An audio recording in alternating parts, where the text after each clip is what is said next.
Macedonia Północna. І тоді довго.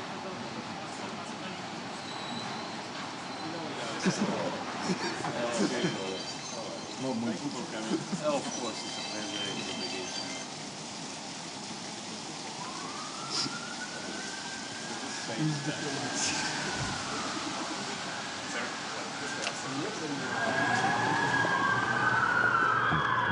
Tajlandia. Tajlandia.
No, very well. Gdansk is Poland.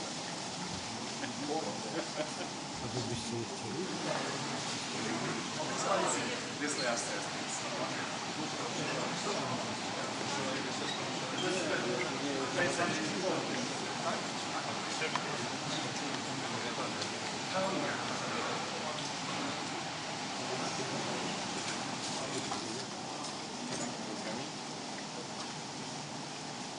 No, bo zacząłem mówić, no więc sam mnie desk zagadnął właściwie Kubę, żebym nie miał live edit do tego, że nie może zrobić.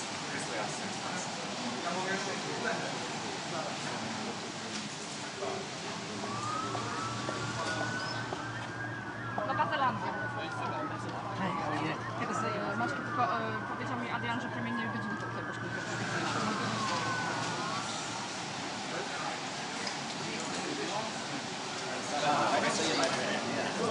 Jasne, bo wiesz, nie będę miał tego wysłać, więc zdjęcia będą pewnie... Przepraszamy.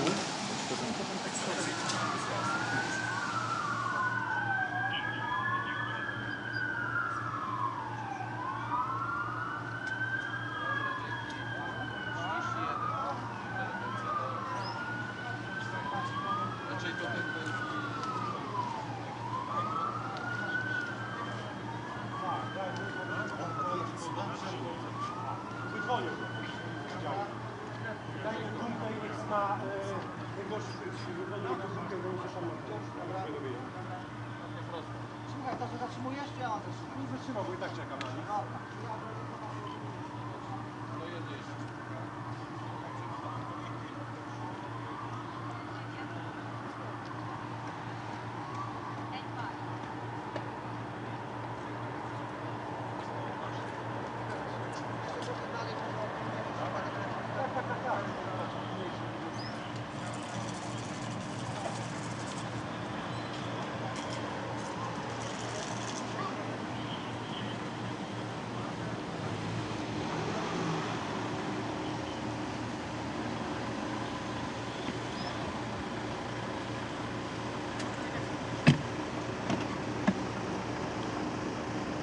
Sylwia na was nadal czeka.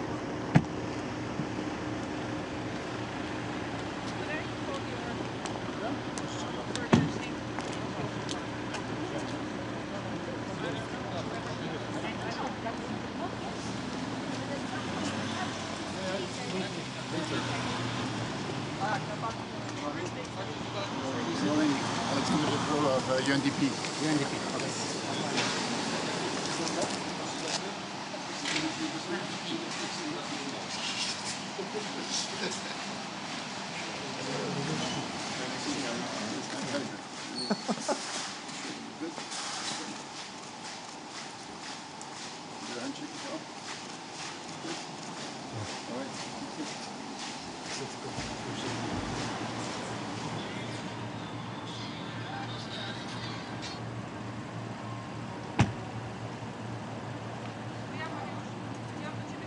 Tak, jesteście we 3, czekajcie w środku. Dobra. Daniel.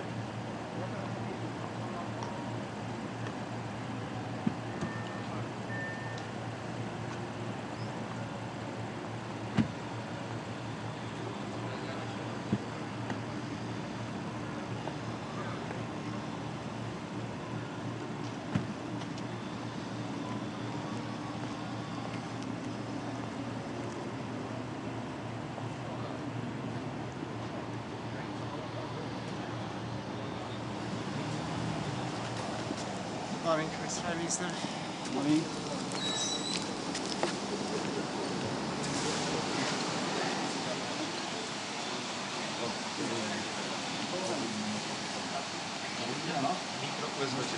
Mikro USB?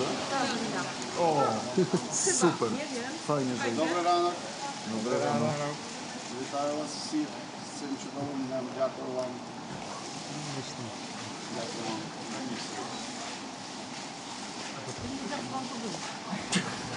International Communication Union. I to, International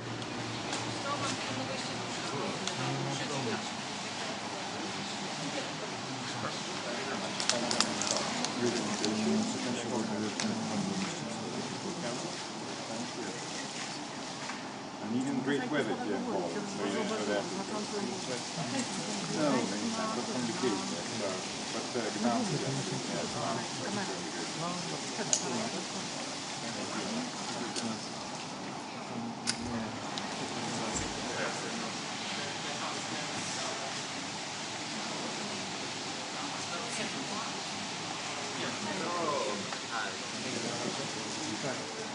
Thank you for hosting this.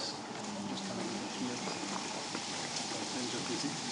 Very glad to have you. Thank you. O, to ten jest tak. To?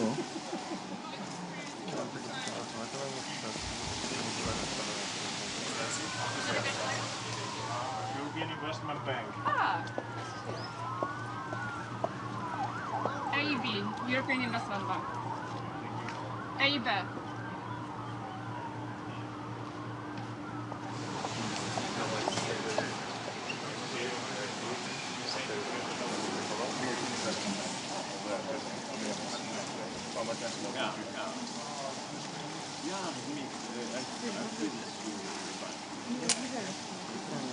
Jeden minister, na którego miałem zamówić.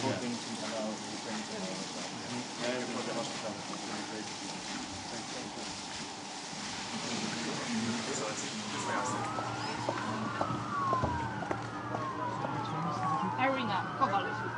Irina.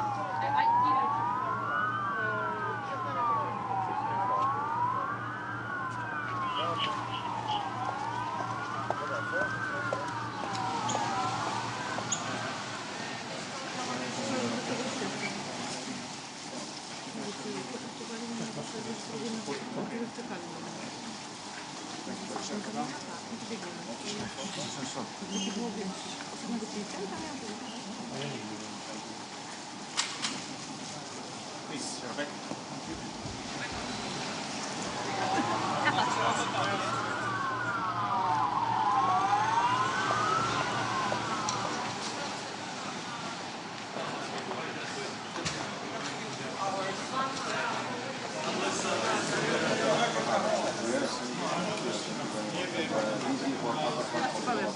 Śpiewania tam były, ale tylko mnie było miejsce. Powiedzieli, że po prostu. Już tak jest. Ja byłam 10. 9 wycieczki.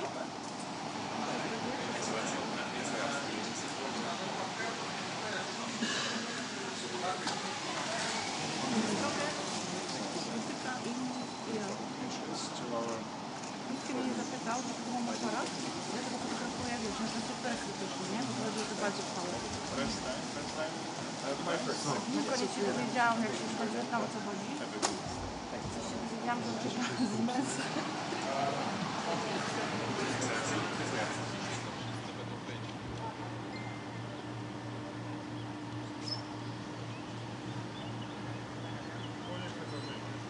USWD dokunika numer 1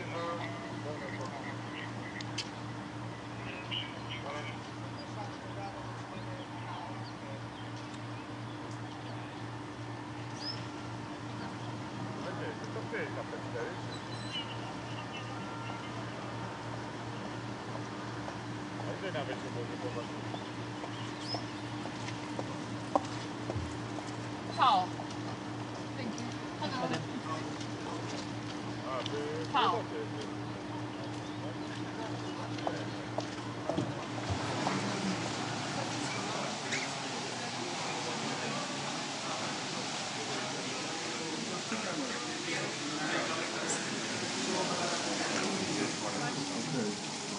Mogę zaraz przeszedł, może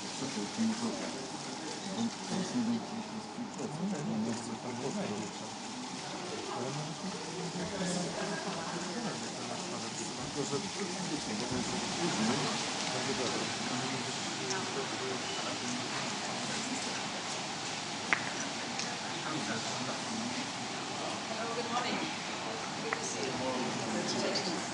This is the official photo. Commissioner.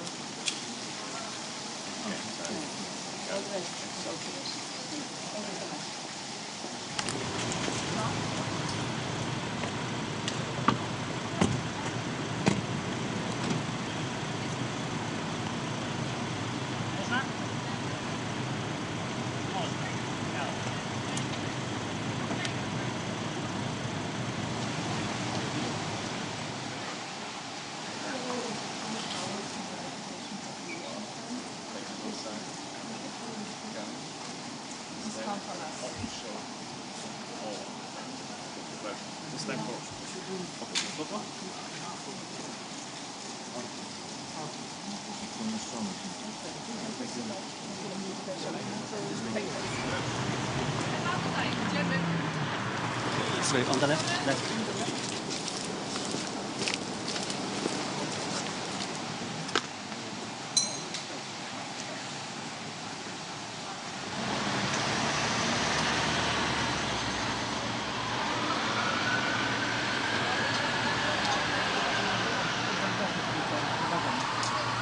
Ale gdzie wy jesteście?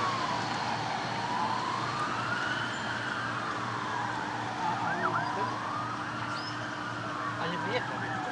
Okej. A, no dobrze. Oczywiście, rozumiem. Okej, wszystko jasne. Dzięki. Dobra, dzięki. Można by wziął wszystko na siebie pobiera i fajnie. Jeszcze uszulamy. Tak? Okej. Właśnie, to było zielone. No dobra.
London, exactly.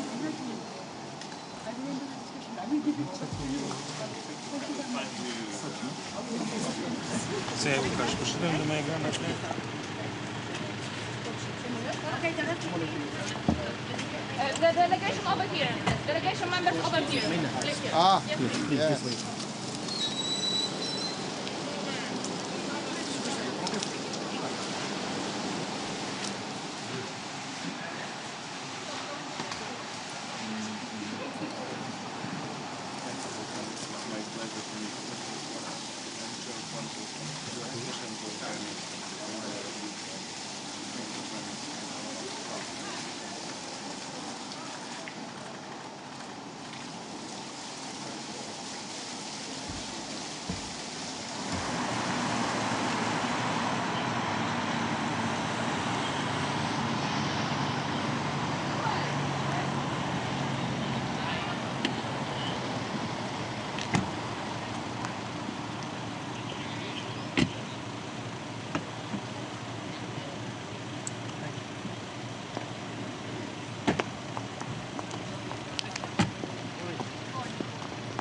Good morning, how are you?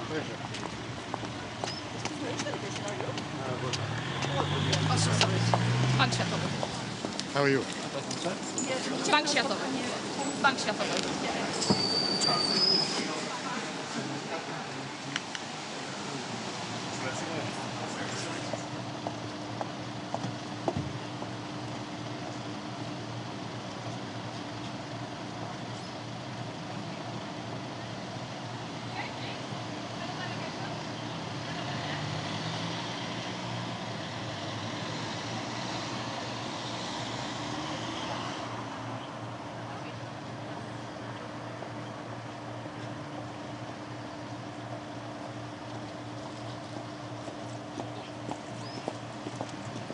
Norwegia. Norwegia.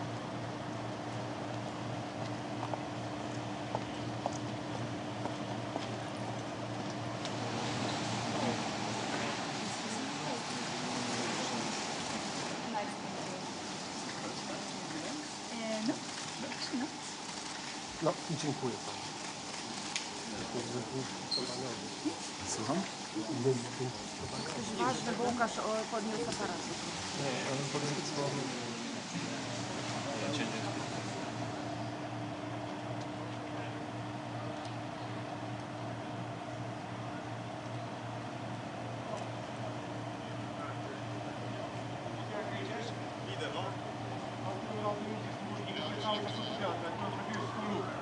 Dlatego tak patrzyłem. Mam pytanie, bo...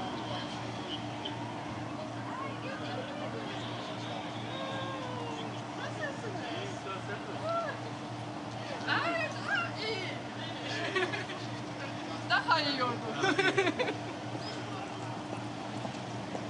Turcja, Türkiye. Hi.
Daniel, zrobisz teraz łapkę, zaraz przyjdę.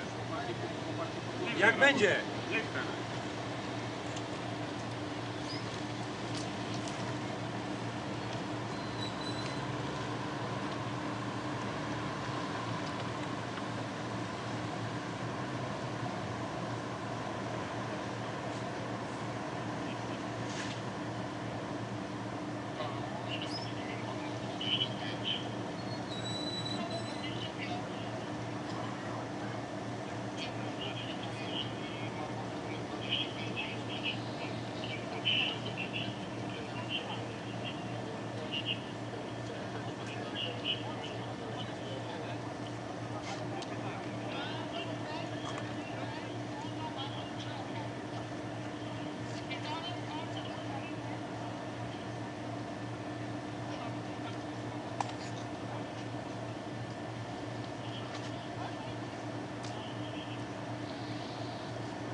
Hiszpania.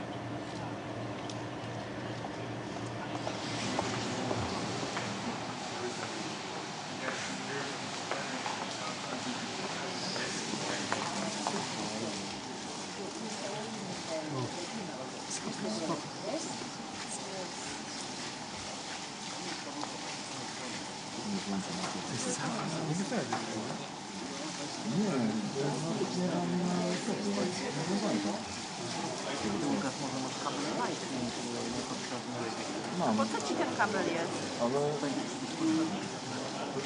możliwe, ale w razie czego mam, a to jest też to w razie czego pamiętaj, że mam. W samochodzie.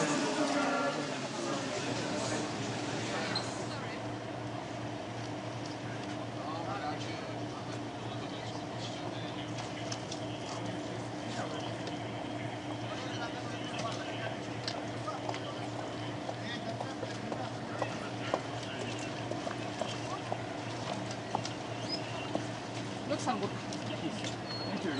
Luksemburg.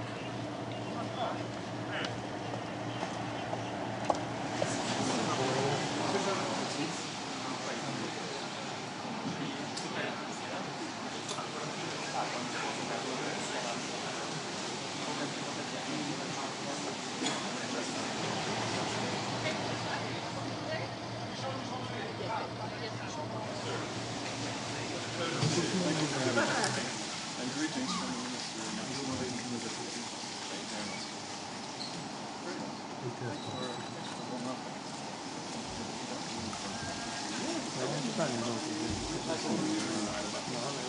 Ale to może być twoje plan, wiesz?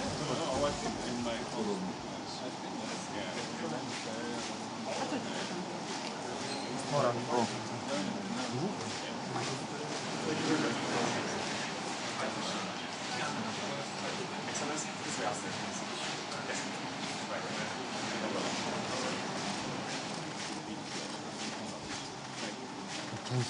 No co ty? No powiedz. Robię to przez grzeczność. Nie, tylko że podłóg.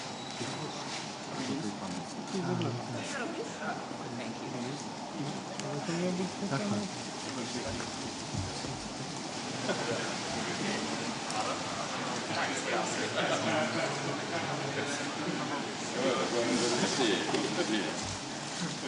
Okay, good.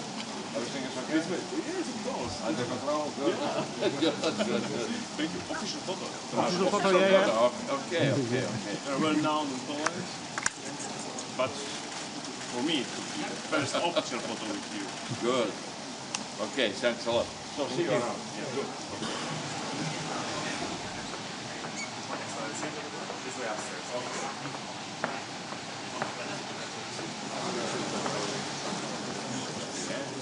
Thank you to officers. Late for you.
Dobrze.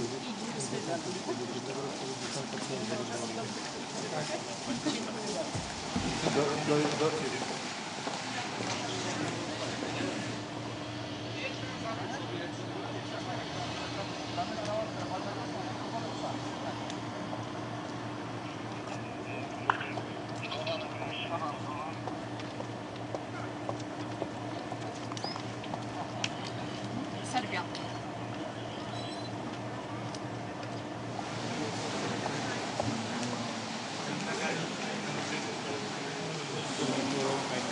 Po prostu globalnie tego nie ogarnę, nie odbyły. To nie jest twoja... No.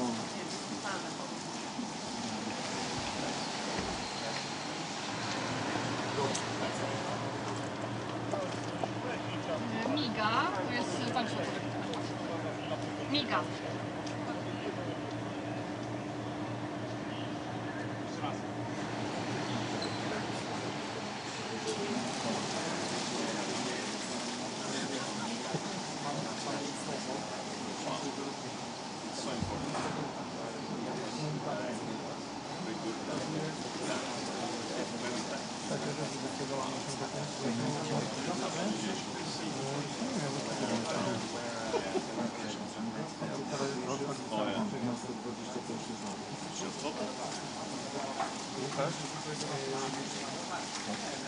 Mateusz ma... Ale są...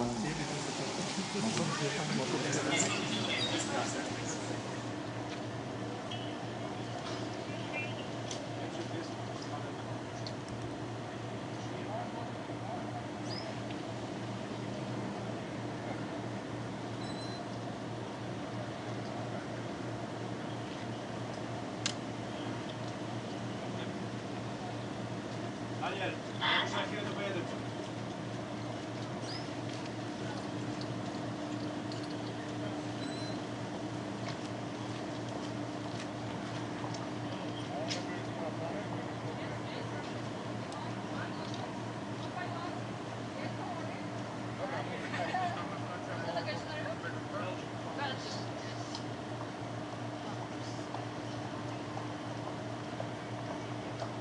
You are signing some agreement. Yes. Yes, indeed, between the harbors of Ukrainian harbors. Belgia. Belgia.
UN Habitat.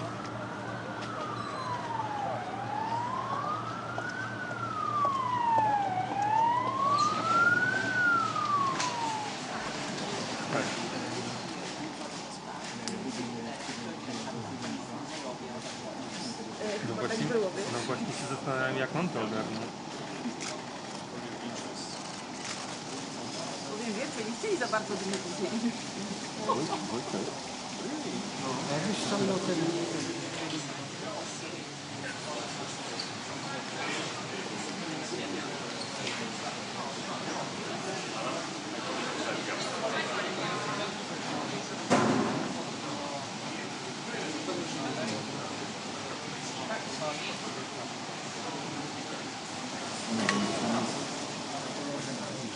Panowie po to przed dworem i później jest kontent.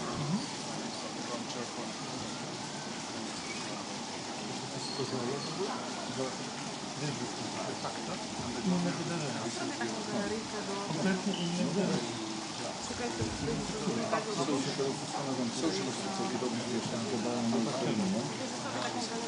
Moim zdaniem jak zamówimy jednego zbera, to nie ma opcji. Can we? Yeah? Yeah, sure. And handshake maybe? Okay. Oh yeah. As you wish. Excellency. Thank you so much. Excuse me. Thank you.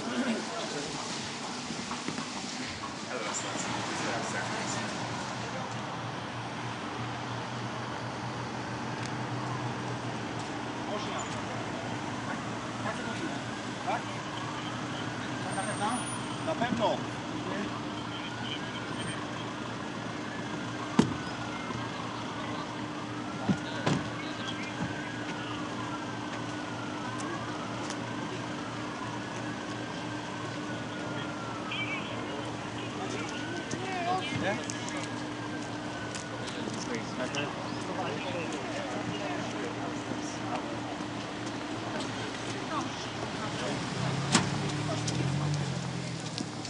Go to the left, please.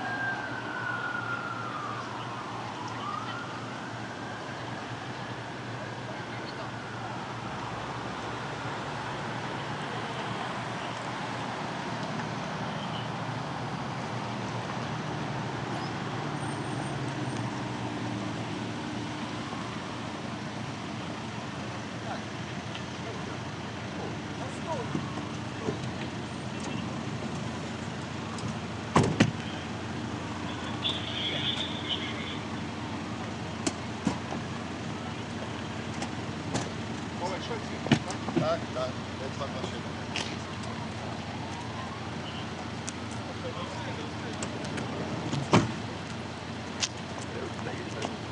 Sweden, I see. Correct. Yes. Okay. Good morning. Good morning. About diplomatic protocol, please. Only the delegation. Okay. Ja, vänster eller höger? Szwecja. This is also a ministry. Yeah, please. Come with us.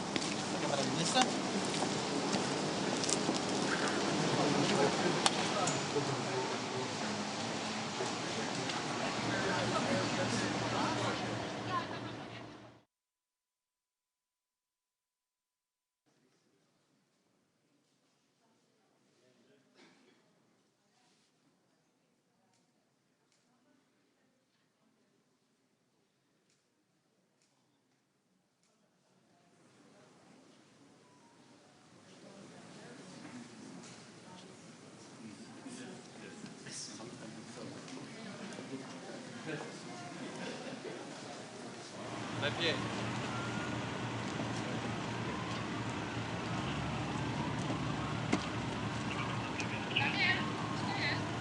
Nasz minister.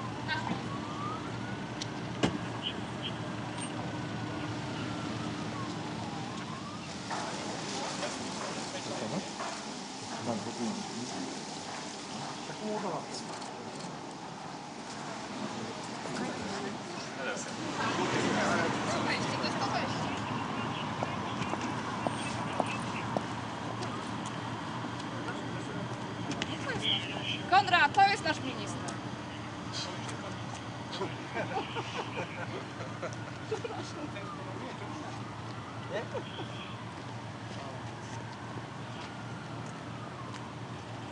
Dzień dobry. Czołem.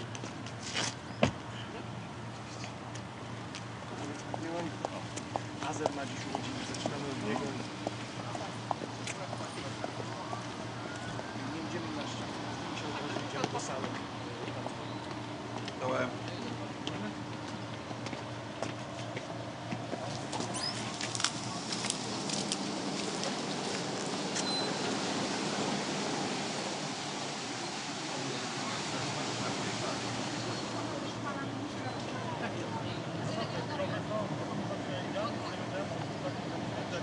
Nie,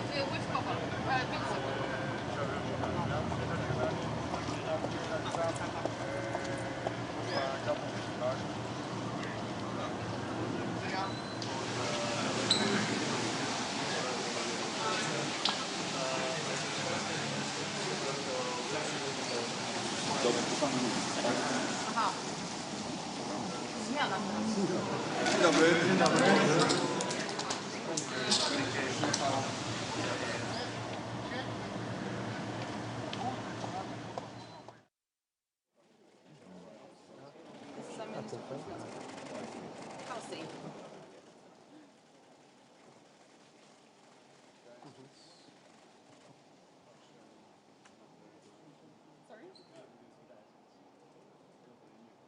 No, it's not.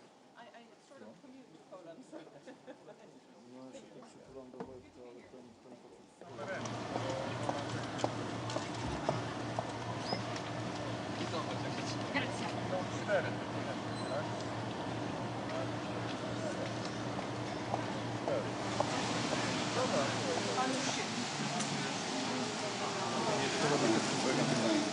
Really happy that you're with us today.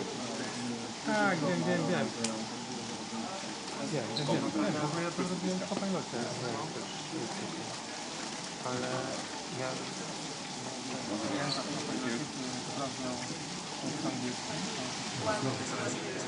Yeah, you're from Czech. Yeah, okay. Argentina.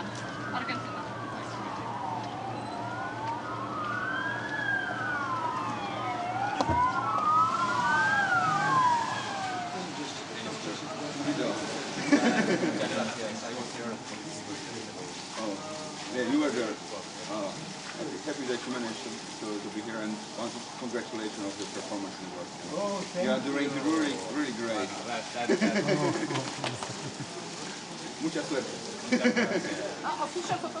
Oh, sorry.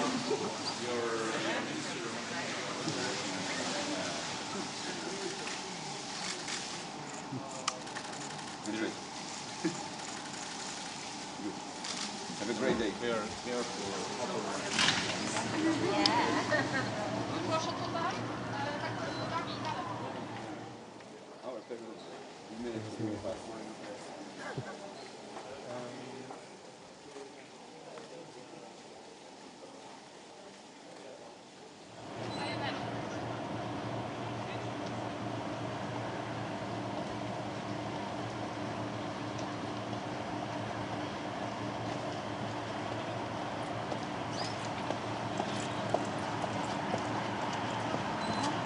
IMF.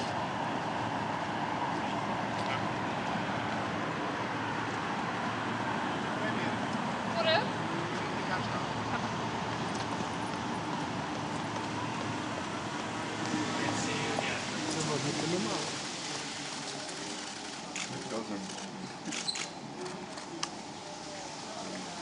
Good. We see each other on tunnel. See you better. Thank you very much.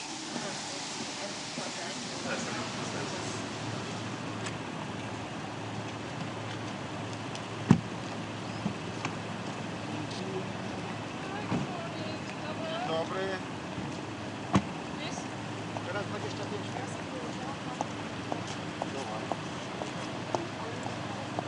Co to jest kaczka?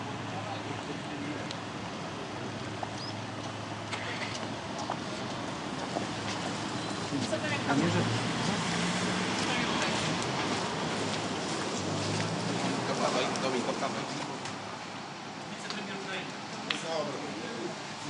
Dzień dobry. Witamy raz jeszcze. No tak. Dziękuję. No. Musimy super.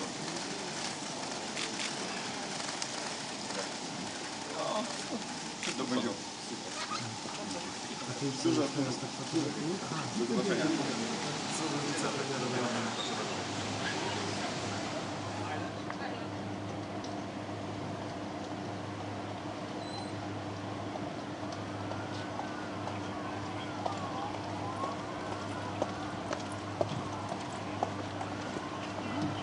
Irlandia.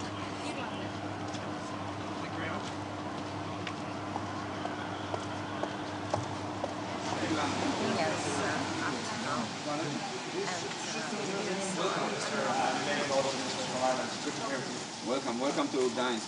Thank you very much. It's a beautiful city. Good to be here today. Tak. Chodzisz jakby... Tak wszystko się dzieje zupełnie na miejscu. Thank you for being with us. Wokół, Gonna have good od strony, z której przyjedziesz, Absolutely. I've been here. I was wchodzisz, tam są takie maszyny do zarejestrowania Yes, I know. Get ready. Lots of work. Thank you very much. Thank you. I występują bardzo ważne sekundy.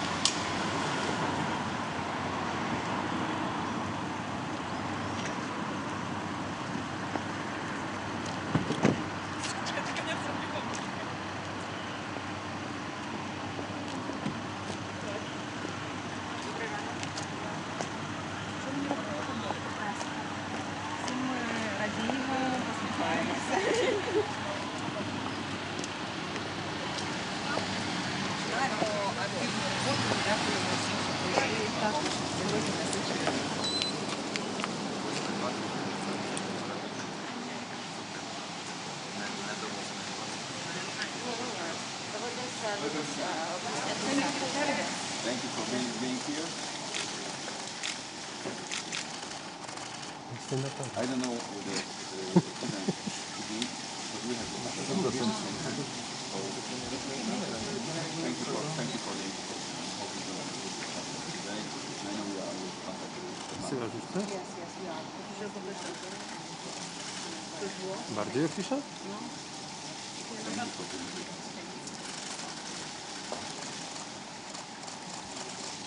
I go this way, right? Yes.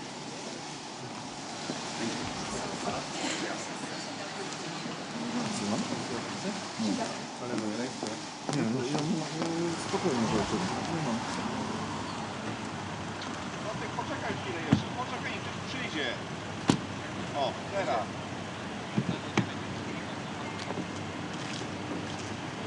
Mołdawia, premier. Hello. Excellency. Good to see you. Good morning.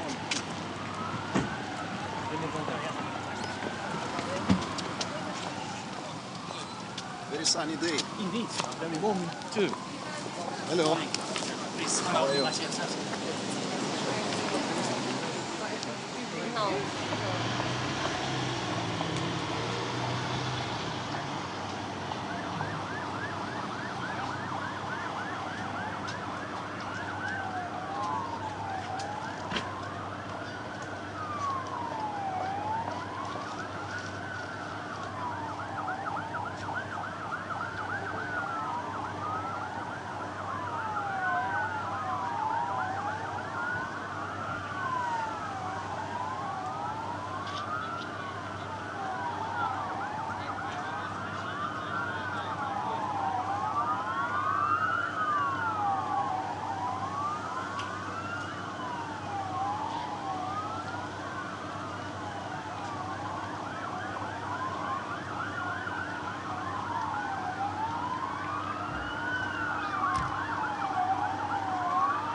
Inicjatywa się.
Państwo Minister of State.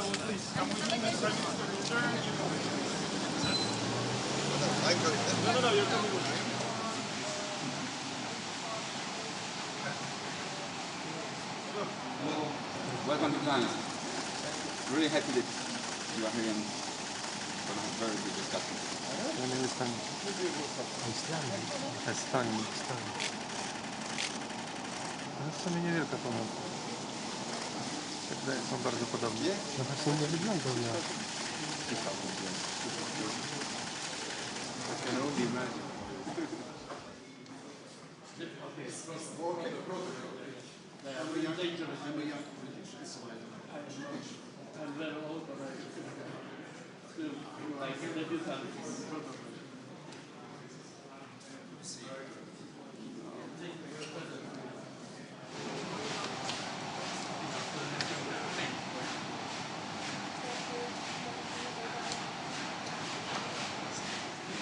Welcome to Gdansk.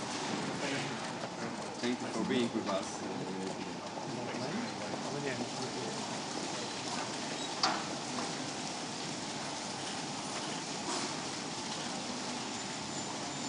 It's a great day full of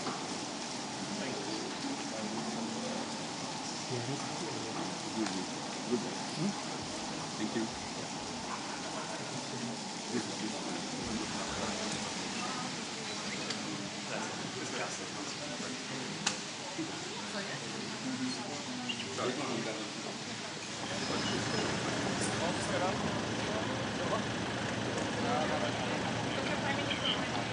Oh, you already went. Okay.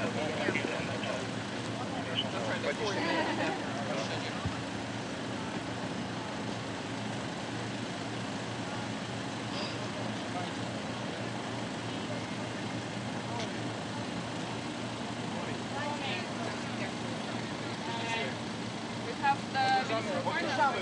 Siadaj i odjeżdżamy. Dawajcie.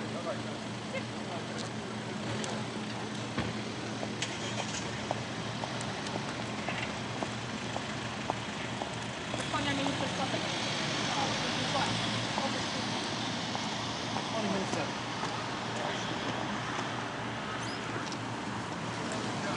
Apparently, and you... Tak.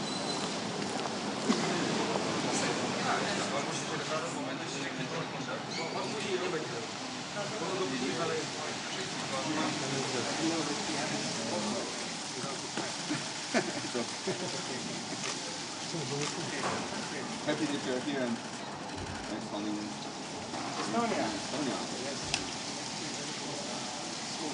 I do hope. Yes, pick up the ship. Yeah. Thanks for a great day. Good morning.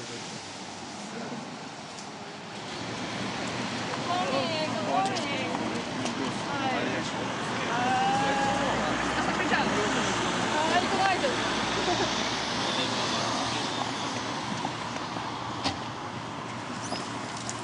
Azerbaijan. Yes, Mr. Minister. Azerbaijan. Great, thank you.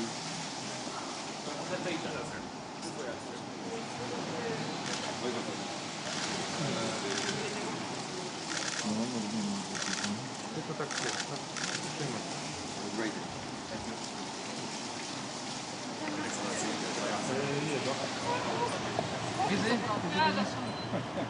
Szwajcaria.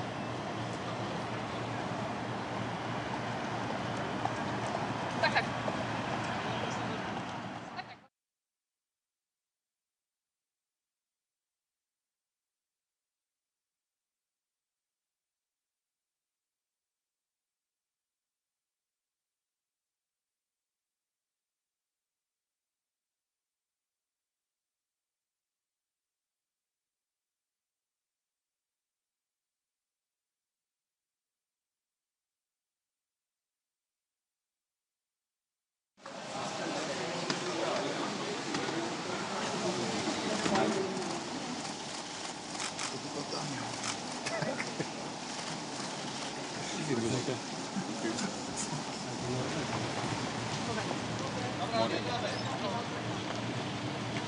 Slovenia. And you to the back side. To the back side. Yeah.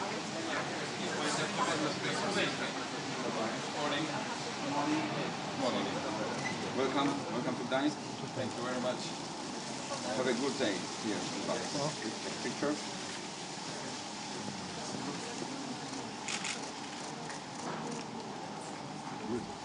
Thank you. Thank you.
Nie włączę tego. Zepnij go tutaj i czemu? Dzień dobry.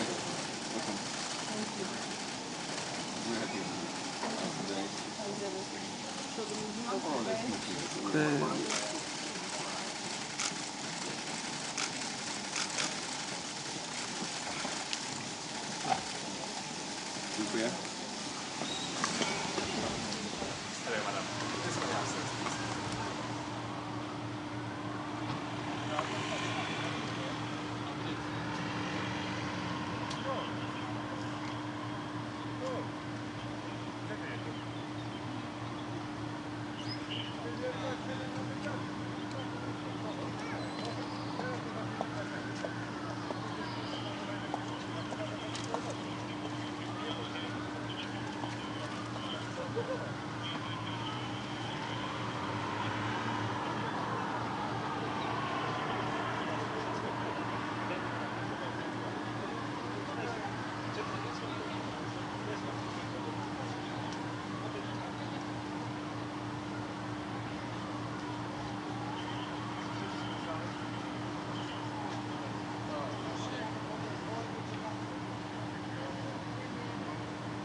przed nimi jest kolejna kabina.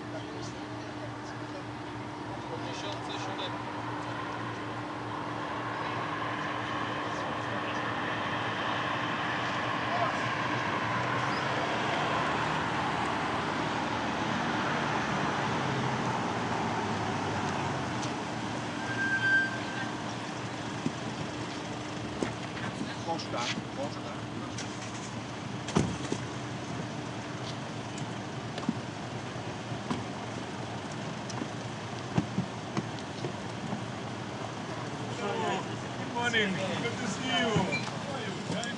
Yes. Yesterday when I arrived, I think things changed a lot. Yes.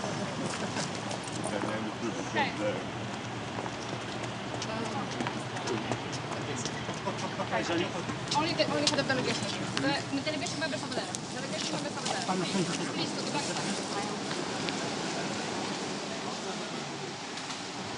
This is security.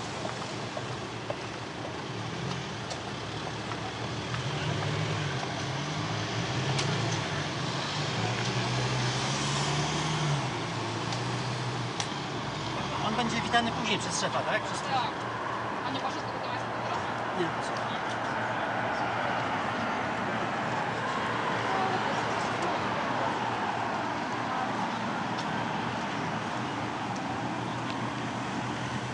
Aniu, wiesz co? Jeżeli już nikogo nie ma, to tak.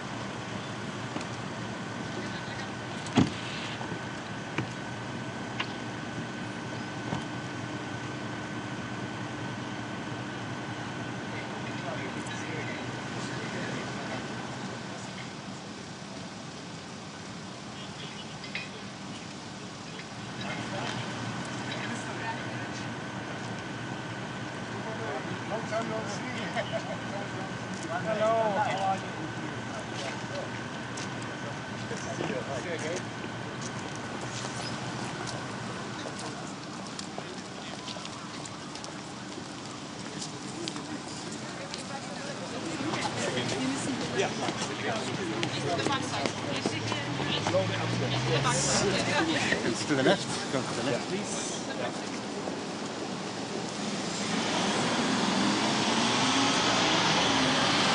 Right. Only one of you can go inside. The one that's going inside is there. The rest of you need to stay home. Sorry? The rest of you need to stay home.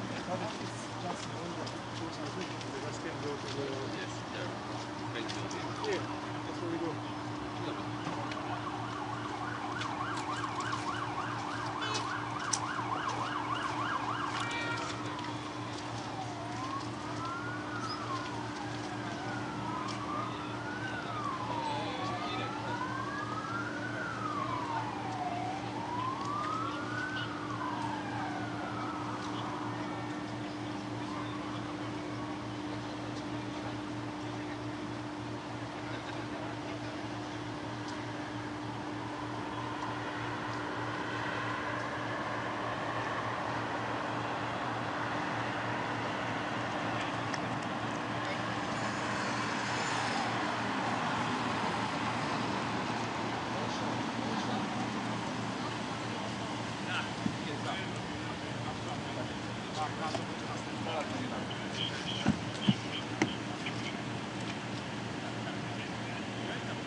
still get this, okay?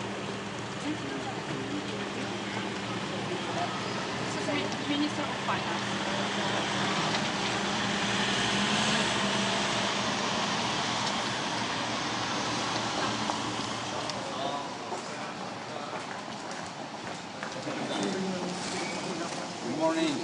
Dokładnie, i to w ogóle zapomnij, nie zmienić. Thank you. Have a great day.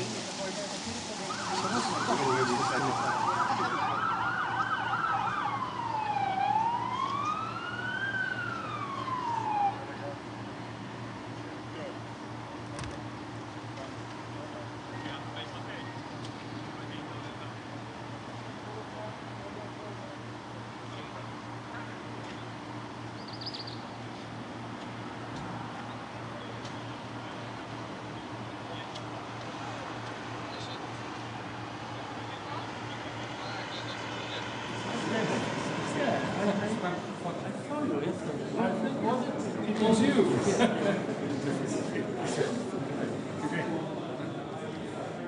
So many thanks for having me. Again.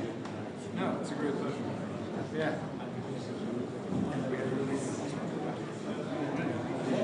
I spent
Nikomu nie mówcie o tych moich gestach.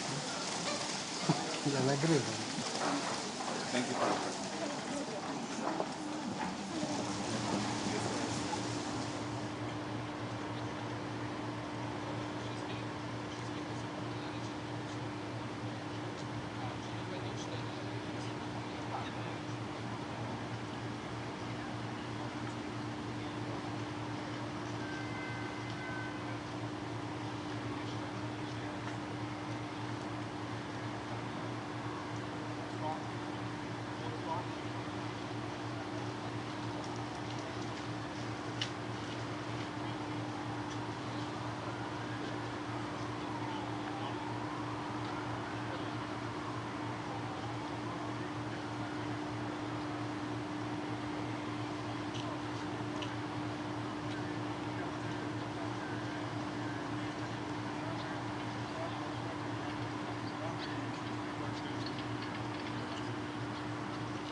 Great that you are here with us today.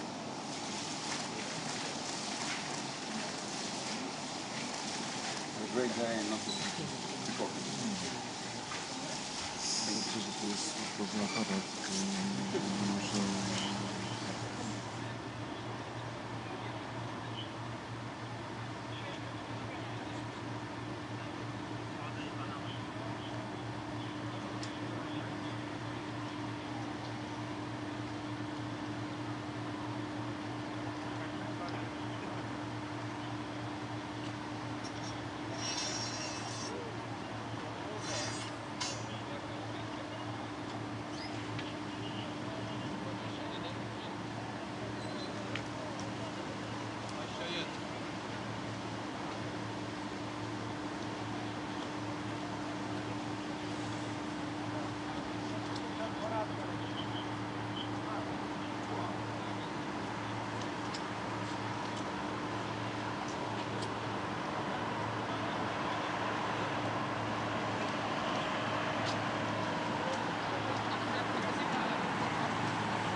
Nie, bo tutaj szef delegacji jest premierem.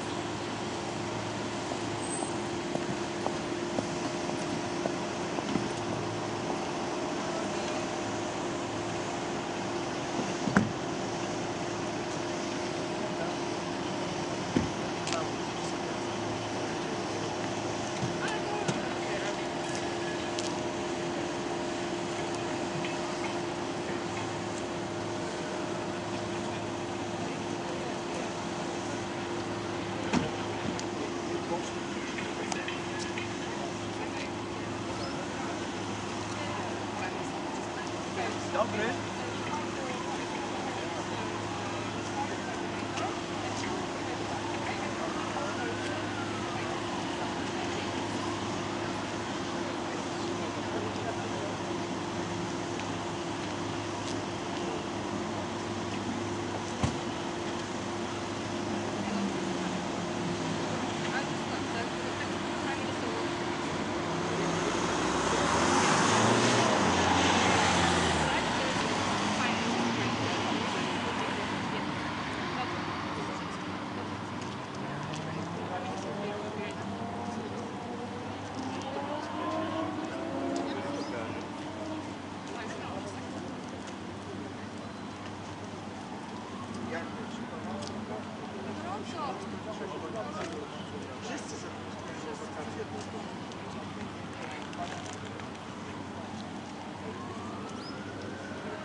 Mal 20 minut.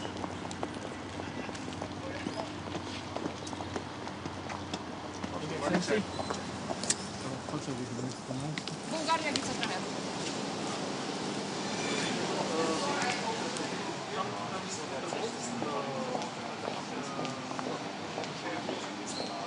Welcome to Gdansk. Happy that you are here with us today. Thanks very much for hosting us. It's a privilege to be here. When I have a lot of people. Absolutely. We're waiting for the Prime Minister to arrive any second now. We're just on the phone receiving last minute instructions. Okay. masz telefon do Michała Renika? Pan doktora? We'll make it happen for you. Perfect. Thanks very much. Thank you. Thank you very much.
Zrobiłem. Już zeszedłem.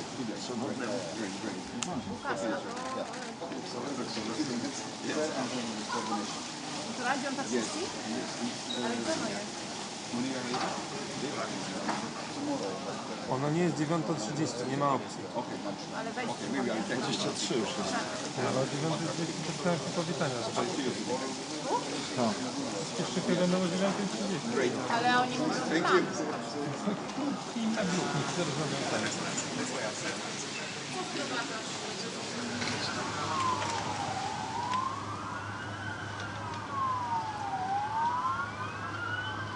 Premier tam jeszcze ma to spotkanie, tak?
Wytapiajcie, bo mamy zajęty podjazd.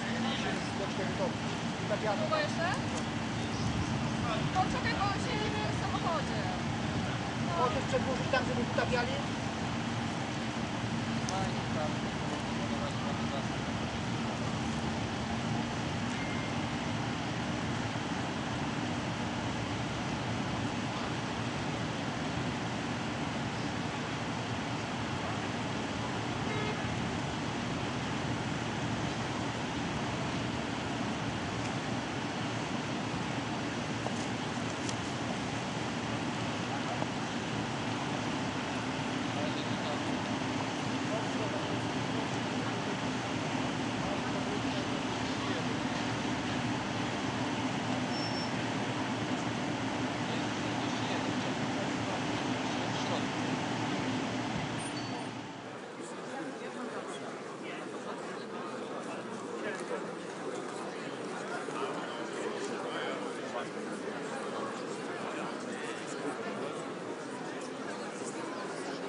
nami.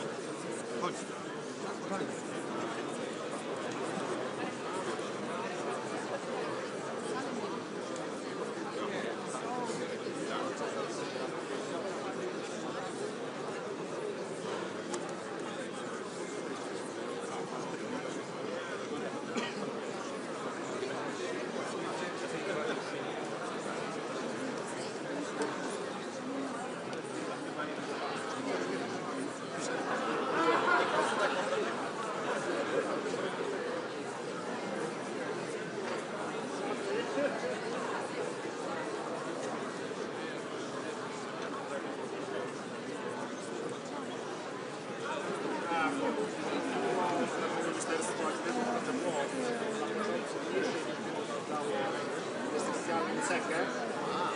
A dopiero później wysłali do zakonu będzie więcej osób. Prawdopodobnie system może nie wczytać. Ale cieszymy się, że udało się.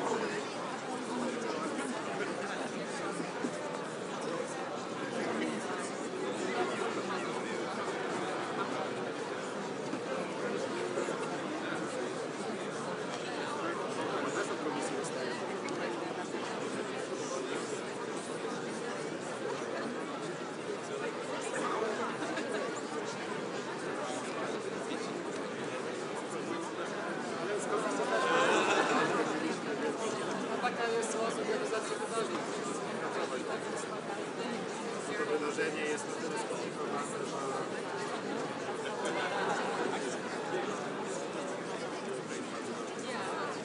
pan minister Bukowiec oczekuje.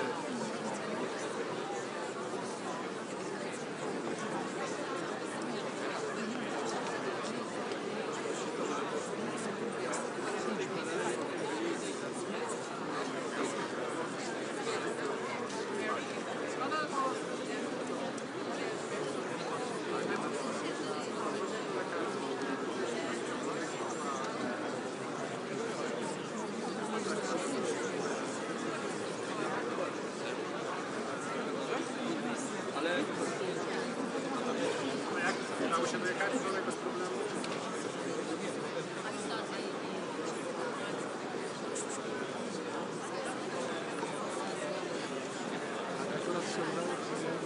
No zobaczymy.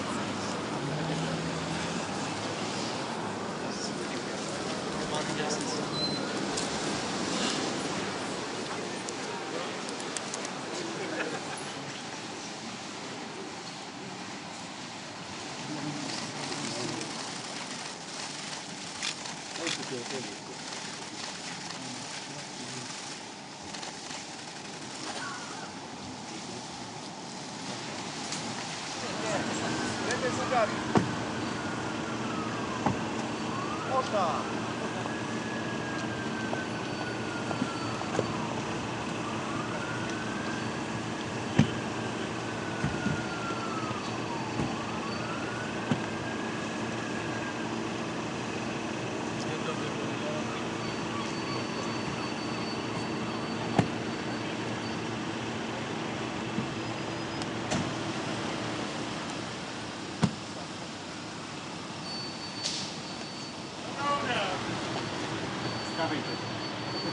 It's always good to see you. Dzień dobry.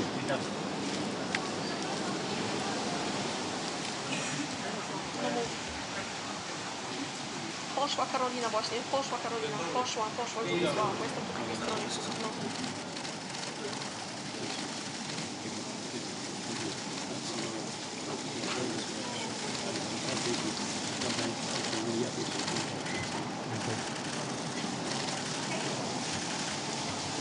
One of the bravest guys in Europe.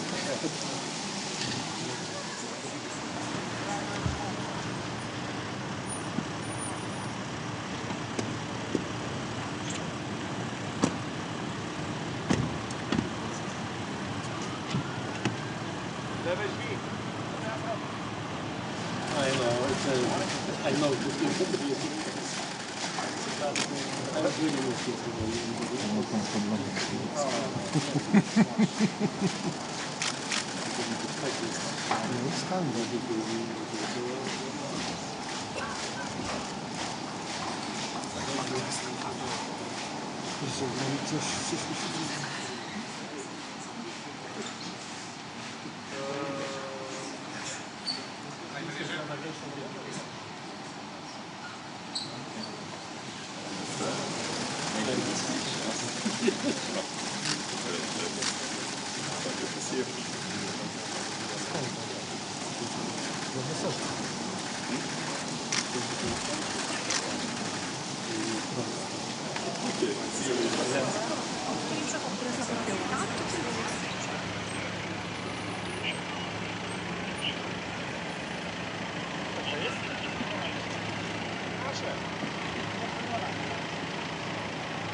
Good morning, Excellency. Time is waiting, please.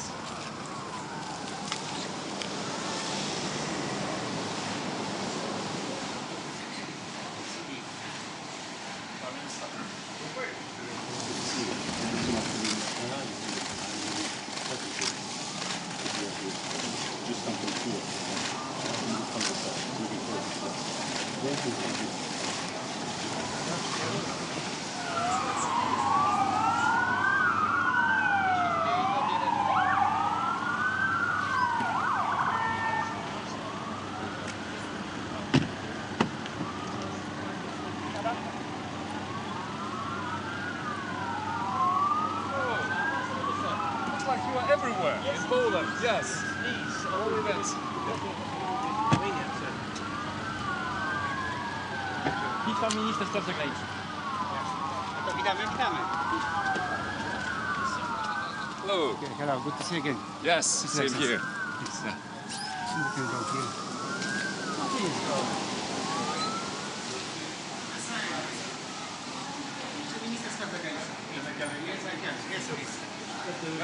Prime Minister. Hello. Thank you for organizing it. Big day, big event. Looking forward. Thank you very much. Thank you. Yes, thank you.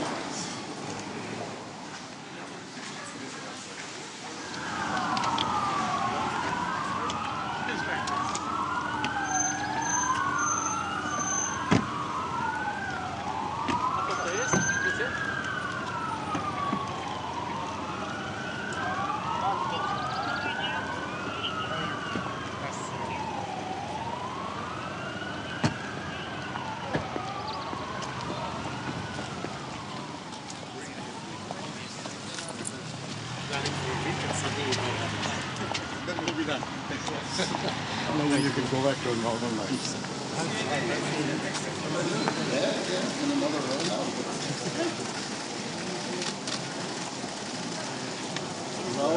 Rounds are not as important as personality. That's nice. I agree. We're really glad to be here. Thank you.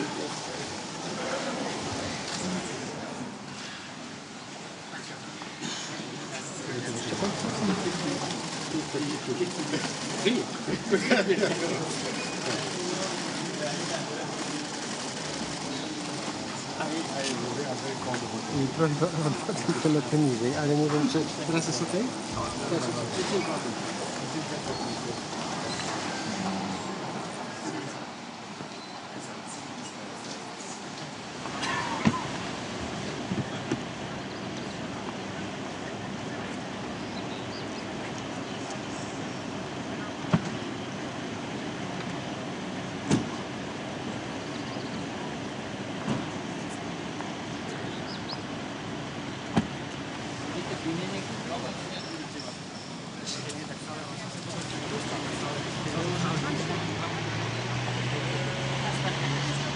Very excellent. See you again. Peace. Delegacja do Władysława.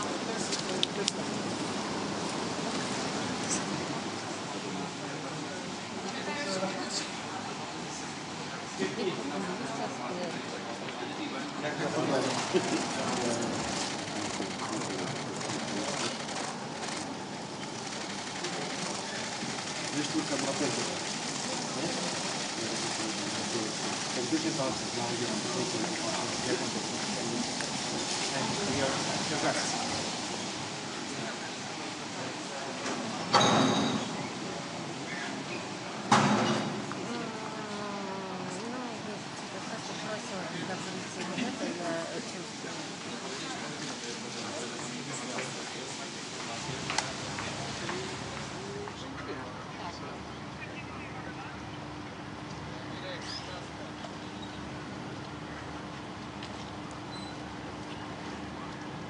Tam daleko mamy? No nie, była ta Słowacja. Austria była.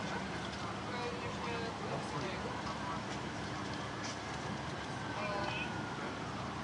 No bo kurde, kobieta.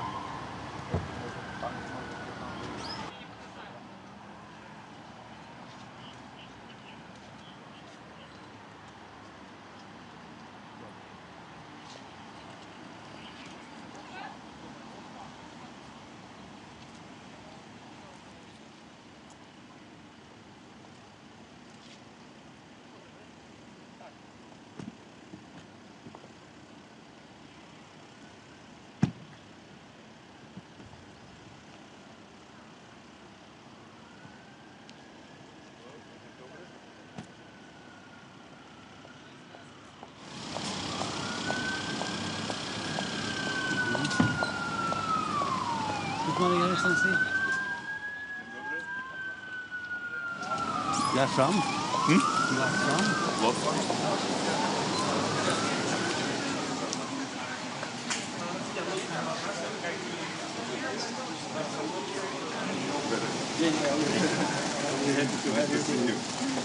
The beauty.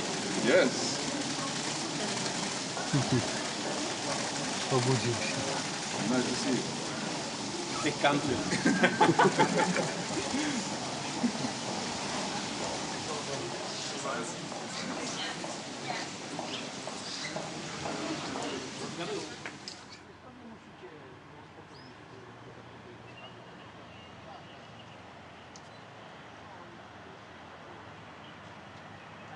Troszkę szybciej, gdyby można było. Troszkę szybciej. Ja wiem, pan premier prosi.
Oh no, it will not have an issue.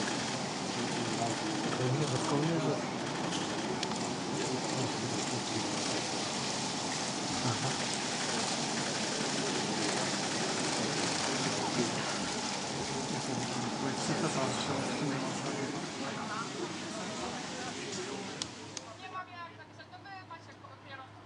Macie łączność, no Mirek.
Morning. Good to see you again. Nice to meet you.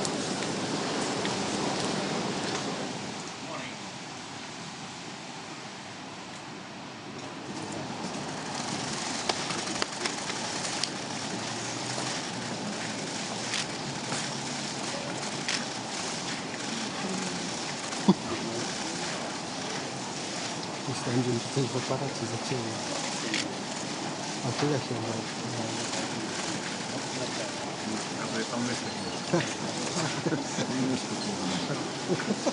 Zostawiamy. Jeszcze pan skorzysta z tego, że tam masz pomysły.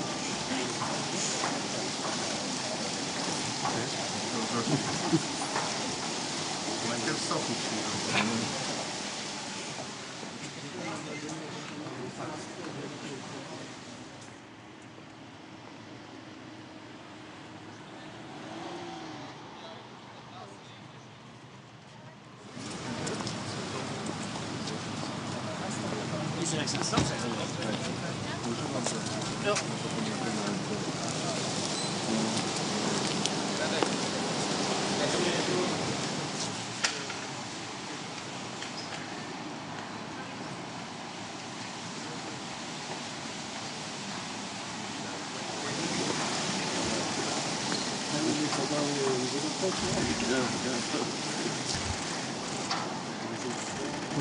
Obudził się.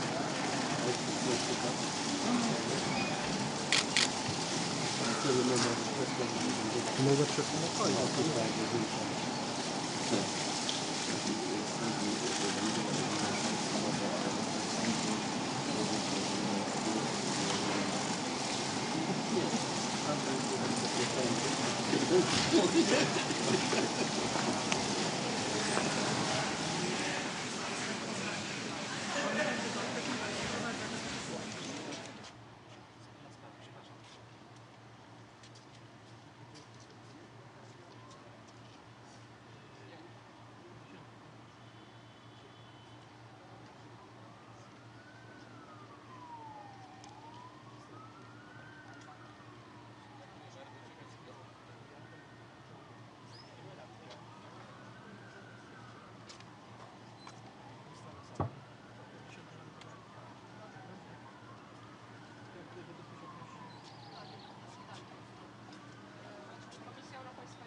Nie, pan Dąbrowski.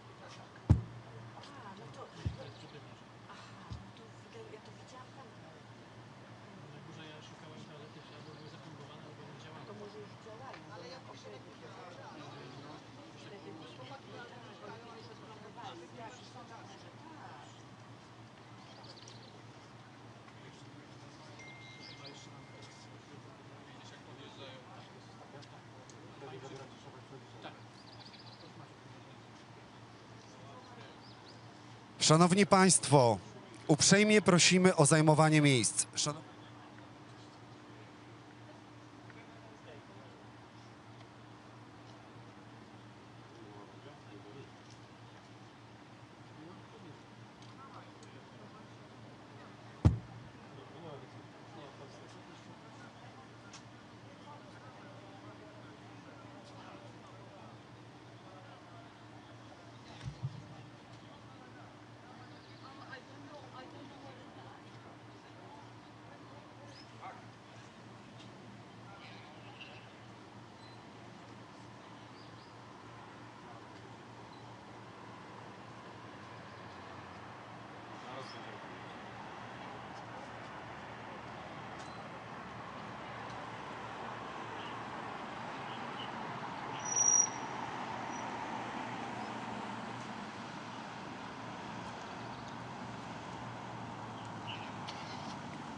Thank you very much.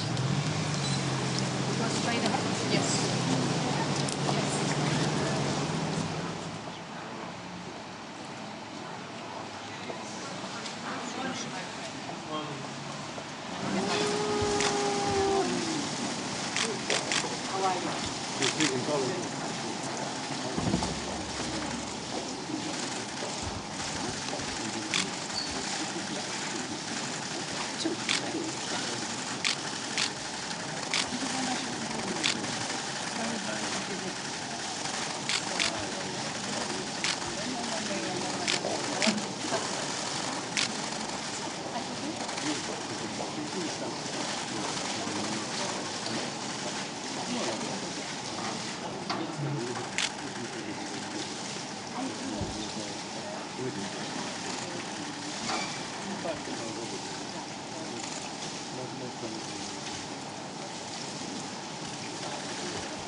Thank you so much.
morning, Your Excellency.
There is a freestanding, so please yes.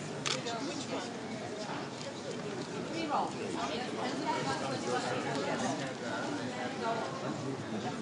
So if we could ask you, this way. So this is a freestanding. No.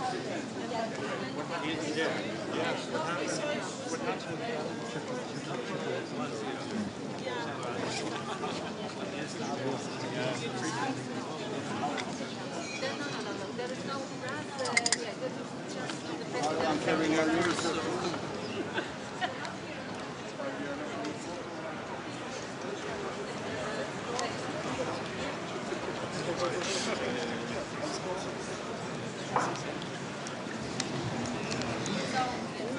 There's a freestanding.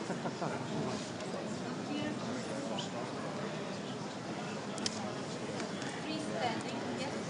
Yes.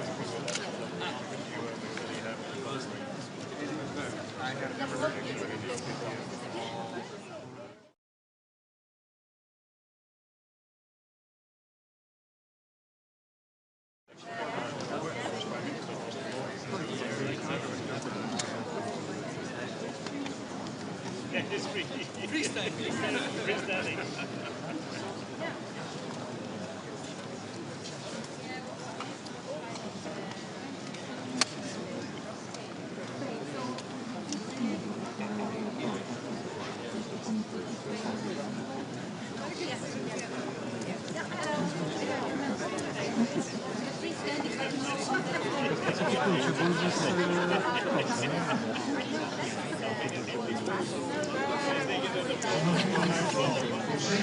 Peaceful in these situations, huh?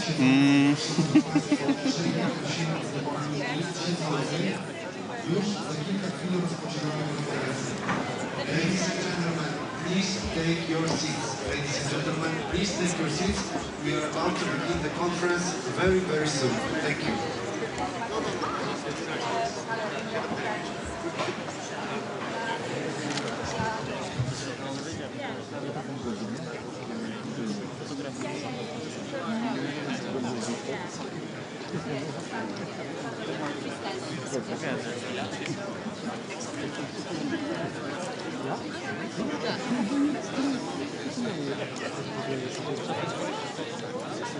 Nie przed.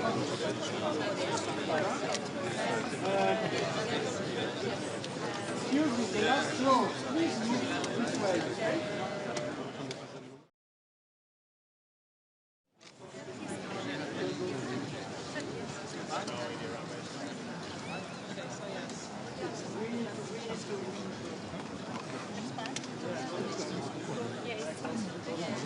We are helping others to present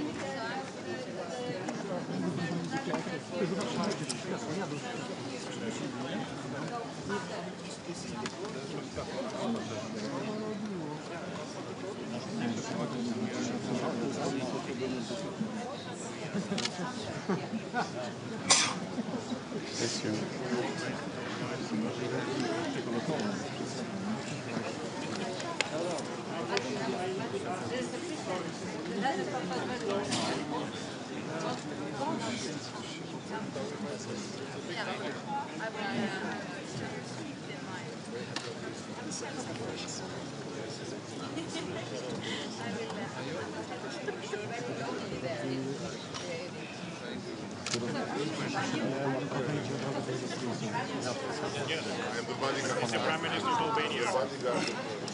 The bodyguard of your Prime Minister.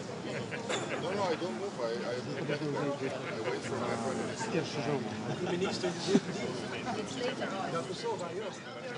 Waiting for my Prime Minister. I don't move. I want to make sure that nobody will take a place. Yeah, of course. You want to drive?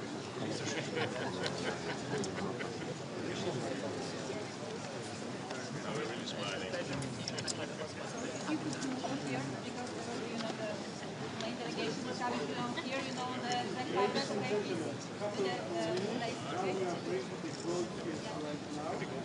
Czech Republic,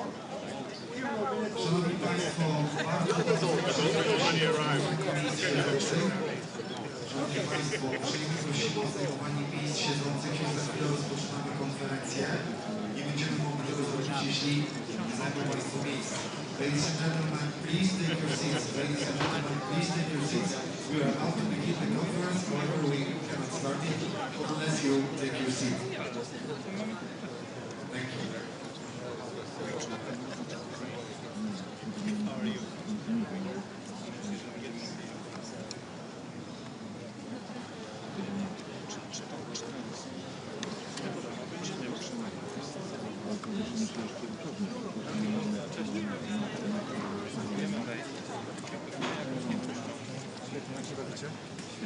była moja kotka.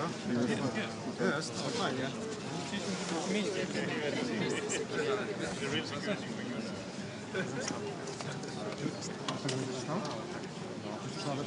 Nie, no nie możesz tak czytać. To zostajesz na mojej kartce. No chodź tu.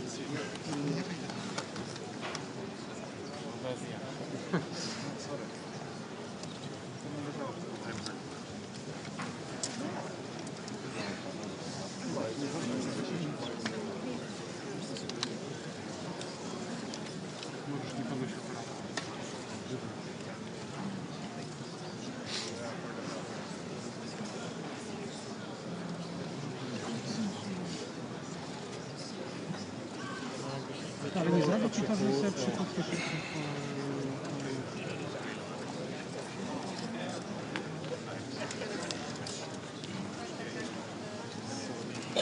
Robert. Come, Robert. Yeah.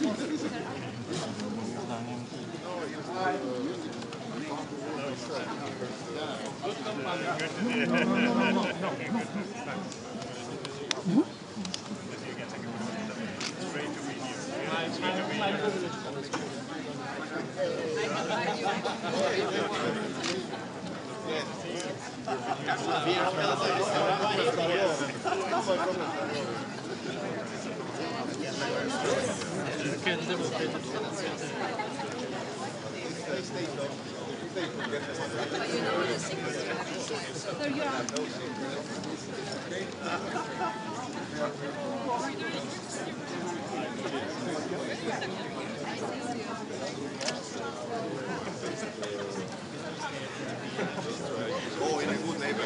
Always the best neighbor.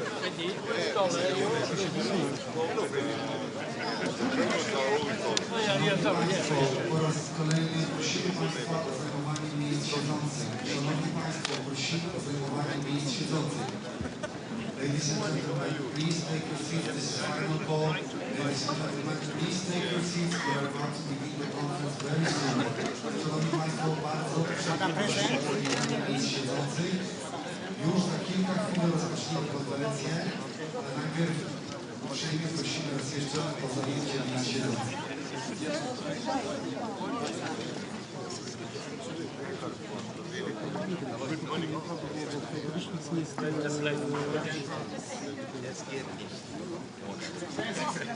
Official photo, please.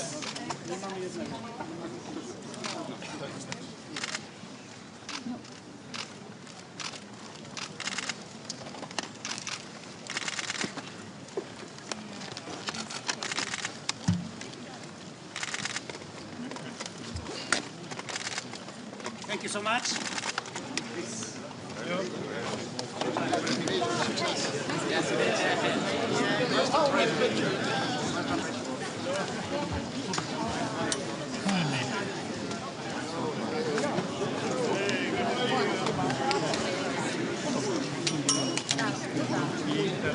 Dear colleagues, we need to come back to media center, so take us up and follow me, please, okay?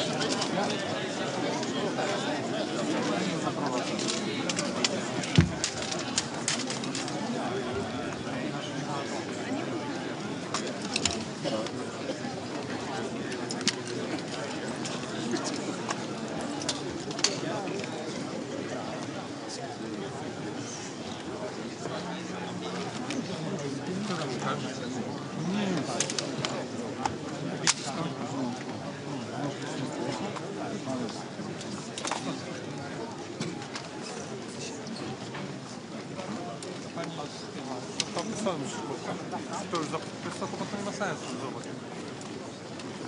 Nie wiem. No.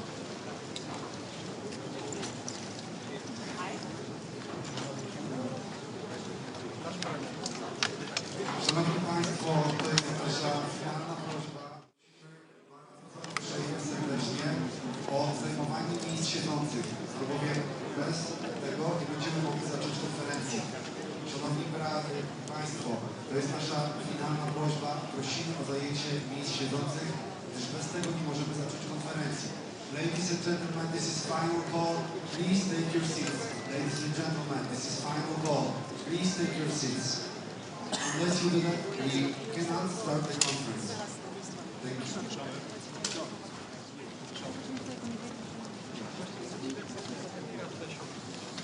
Gdzie ta pani jest teraz? Daj tam, tu jest.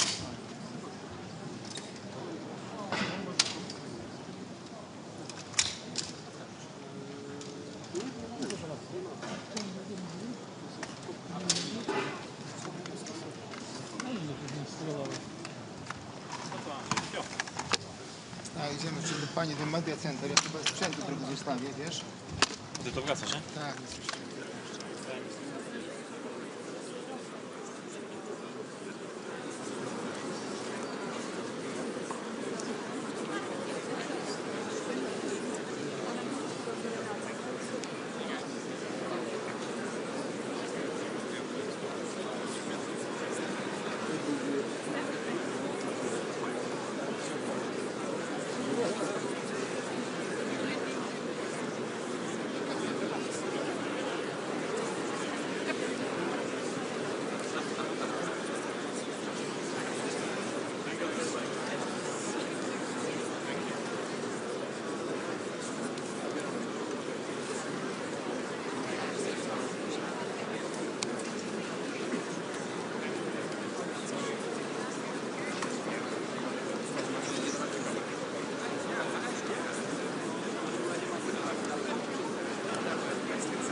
Szanowni Państwo, po raz kolejny prosimy o zajmowanie miejsc siedzących. Są jeszcze miejsca siedzące na trybunach, które można się zajmować. Szanowni Państwo, są jeszcze miejsca siedzące na trybunach. Prosimy o zajmowanie miejsc siedzących. Ladies and gentlemen, please take your seats. There are still available seats in the audience. You can take a seat there.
Photographers, please go there. Sorry guys, that's fine. Photographers, please go there. Mnie to nie dotyczy akurat, ale luz. A, bo gdzieś tam widać ze sobą.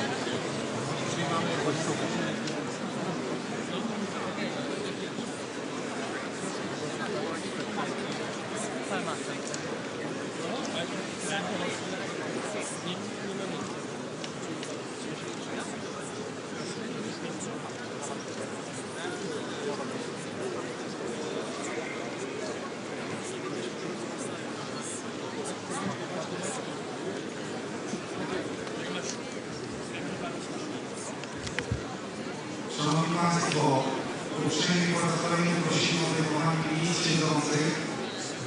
Już za chwilę rozpoczynamy konferencję. Ladies and gentlemen, please take your seats. This is one call. We are about to start the conference. Okay, finish, Maria.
The world is shaped by decisions. To choose freedom at any cost. These choices defined our generation, and many of them were made here, in Gdansk. The decision to fight for values, to rise from the ruins, and break free from a brutal system of oppression. Today, our turbulent world once again needs solidarity, decisions, action. To stand united and stop aggression before it crosses new borders. To build resilience inspired by Ukraine. A country that endured the hardest winter in its history and kept its energy system running.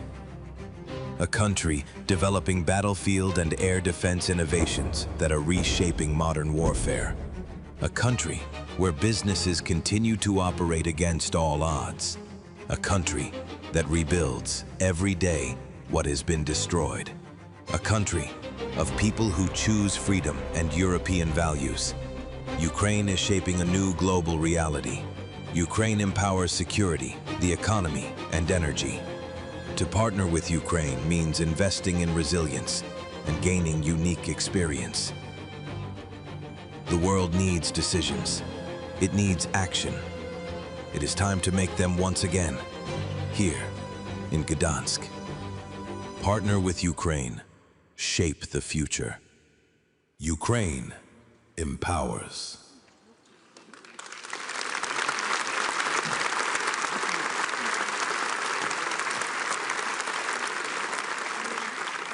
Szanowni Państwo, prosimy o powstanie. Przed nami akademicki chór Uniwersytetu Gdańskiego, który wykona 3 hymny.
Dziękujemy bardzo.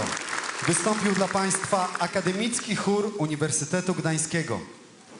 Szanowni Państwo, w imieniu gospodarzy Międzynarodowych Targów Gdańskich mamy zaszczyt powitać Państwa w Amber Expo i zainaugurować oficjalne otwarcie konferencji Ukraine Recovery poświęconej tematyce odbudowy Ukrainy po wojnie.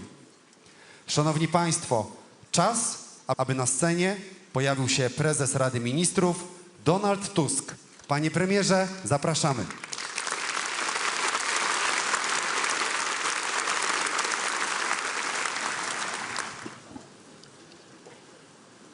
Witam Was bardzo serdecznie w moim rodzinnym Gdańsku, drodzy przyjaciele. Wasza obecność dzisiaj tu jest znakiem dla Polski, dla Ukrainy, dla Europy, dla całego świata, że słowo solidarność, tak związane z tym miejscem, to nie jest pusty slogan, tylko to jest treść naszego codziennego życia, naszych codziennych działań, naszej współpracy, naszej, powiem wprost, wielkiej dziejowej misji. Tak, bo stoimy wszyscy przed wielką dziejową misją. Tą misją jest pełne zjednoczenie Europy, wolnego świata. Zjednoczenie w obliczu agresji, w obliczu niepewności, w jakiej pogrążył się cały świat w ostatnich latach. Ta jedność i solidarność tutaj w moim rodzinnym Gdańsku to jest treść nasycona też historią. Wybaczcie, drodzy przyjaciele, że nie wszystkich z imienia i nazwiska powitam.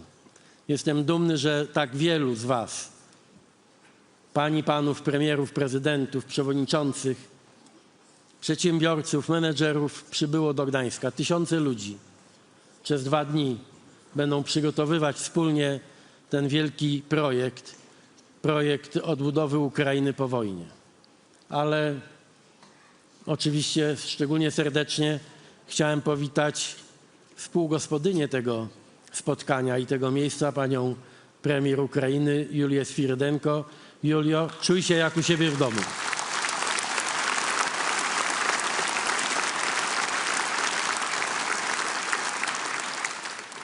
Zaproponowałem Gdańsk na miejsce tego spotkania ze względu na bardzo głęboki, symboliczny wymiar tego miejsca.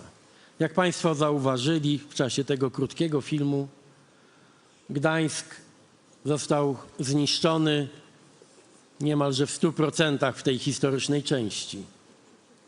To tu w Gdańsku rozpoczęło się to największe nieszczęście współczesnej Europy i świata, jakim była II wojna światowa, ze wszystkimi tragicznymi jej konsekwencjami. Dosłownie prawie że kilkaset metrów stąd padły pierwsze strzały II wojny światowej.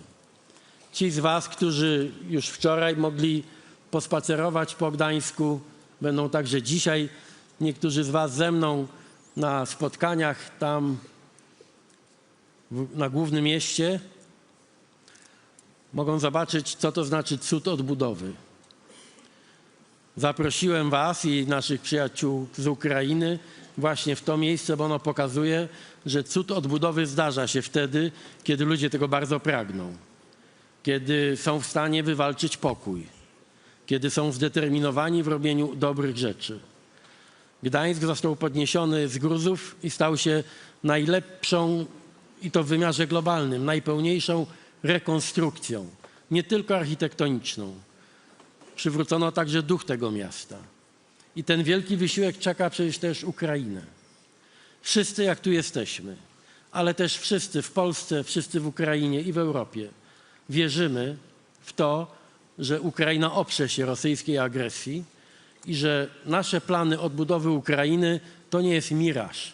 Kiedy mówimy, tak, wspólnie odbudujemy zniszczone miasta ukraińskie po wojnie, to mówimy to dlatego, bo wierzymy, że to będzie po wojnie, że to po wojnie zdarzy się i niedługo i że jest możliwe dzięki naszej solidarności. Chcę bardzo mocno podkreślić, że odbudowa to nie tylko budynki, to nie tylko elektrownie, to nie tylko szkoły, nie tylko infrastruktura. Odbudowa to także to, co w nas. Ukraina i słusznie chce być częścią zjednoczonej Europy. Zawsze warunkiem zjednoczenia było, prawdziwego, pełnego zjednoczenia, było rozumienie własnej historii i autentyczna zdolność i gotowość do pojednania. W Gdańsku zaczęła się wojna, która skłóciła narody, wielkie narody Europy, wydawałoby się na zawsze. Kto mógł pomyśleć, że po II wojnie światowej Niemcy i Francuzi, Niemcy i Polacy, Anglicy i Niemcy, że wszyscy będziemy mogli ze sobą rozmawiać jak ludzie, budować wspólnie przyszłość. uczciwie i zgodnie z prawdą rozmawiać o naszej przeszłości, po to, aby przyszłość wyglądała zupełnie inaczej. Pamiętajcie o tym i mówię to tu szczególnie tak od serca, jak widzicie, odłożyłem przemówienie. Mam dzisiaj ten przywilej mówić, co naprawdę czuję i co naprawdę myślę. Pamiętajcie, wszyscy bez wyjątku, moi rodacy w Polsce, twoi, Julio, rodacy w Ukrainie i nasi przyjaciele w Europie, że przyszłość możemy zbudować tylko na prawdzie, na wzajemnym szacunku, na rozumieniu historii. Ta solidarność, która narodziła się w Gdańsku, może być naszą rzeczywistością, jeśli otworzymy swoje serca i umysły i na przeszłość, ale przede wszystkim na przyszłość. Głęboko w to wierzę.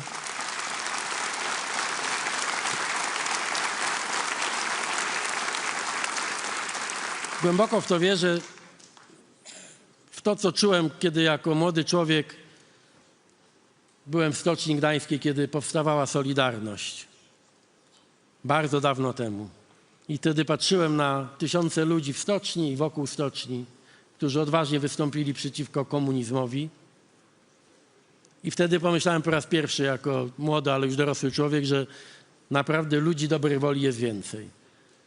Głęboko w to wierzę. Zrobię wszystko, co w mojej mocy. Ale wzywam was też wszystkich do pomocy w tym wielkim dziele, aby ludzie dobrej woli w Ukrainie, w Polsce, w Europie i na świecie znowu odnaleźli się w tych trudnych czasach. Znowu byli razem. Jeśli będziemy razem, mądrze i z otwartym sercem, pokonamy każde zło i odbudujemy to, co źli ludzie niszczą. Głęboko w to wierzę. Życzę wam powodzenia w rozmowach biznesowych, politycznych. Życzę szczęścia, przyda się każdemu i życzę tej prawdziwej solidarności. Dziękuję bardzo.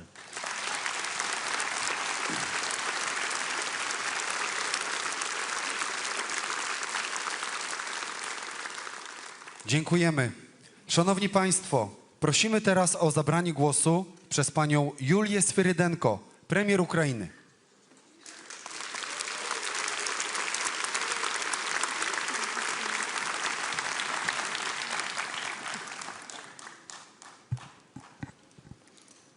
Panie premierze, drodzy Donaldzie, ladies and gentlemen, dear friends, partners, thank you for this meeting in Poland. The meeting in Gdansk, you're absolutely right, it's city of Solidarność, city of solidarity.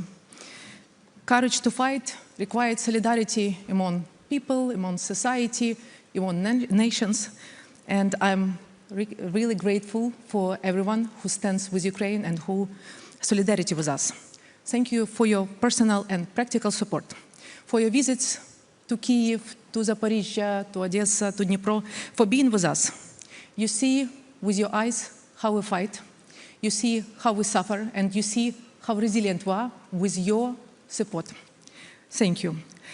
And most of all, standing here, I want to say thank you to people of Poland.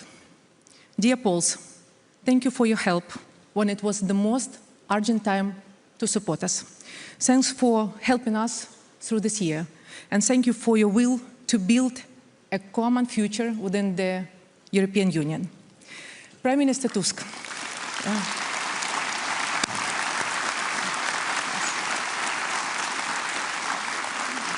Prime Minister, thank you for choosing your native city, Gdansk, for hosting this conference. Thank you for your leadership. Dziękuję bardzo.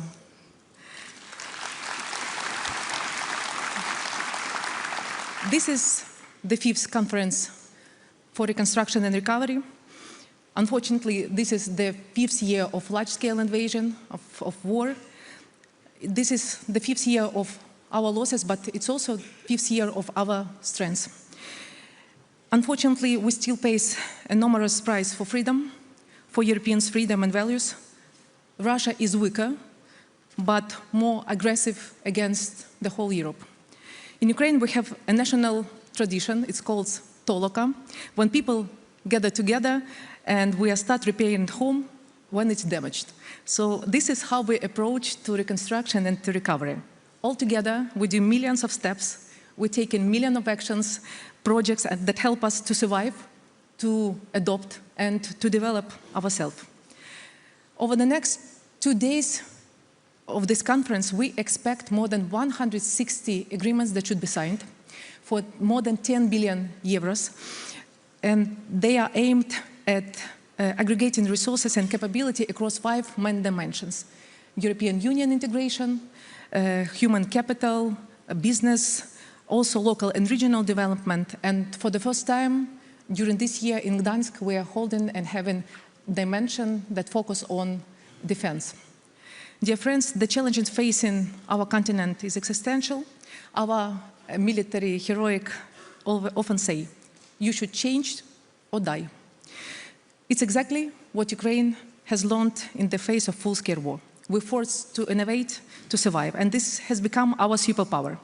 So Ukraine empowers European defense, Ukraine empowers energy resilience, Ukraine empowers investment and recovery. But Ukraine is empowered by people, by Ukrainians and by all of you who stands with us, creating conditions for business to develop, for Ukrainians to return back, for creating workplaces, for economic to growth. And of course, Ukraine is empowered by European future, by our membership in European Union. Last week was marked with a historical milestone for us. The first negotiation cluster was opened, and I want to thank you to everyone in this room who personally contributed to make it happen. Thank you so much.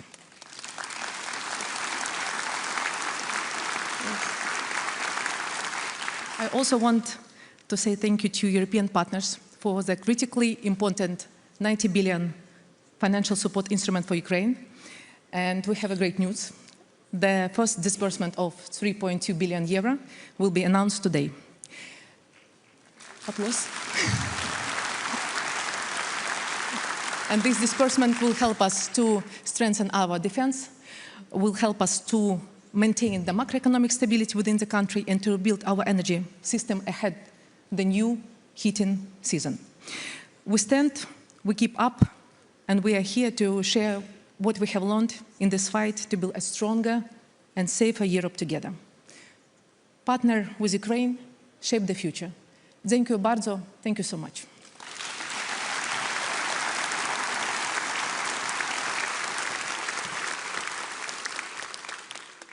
Dziękujemy. Szanowni Państwo, prosimy teraz o zabranie głosu przez przewodniczącą Komisji Europejskiej, panią Ursulę von der Leyen.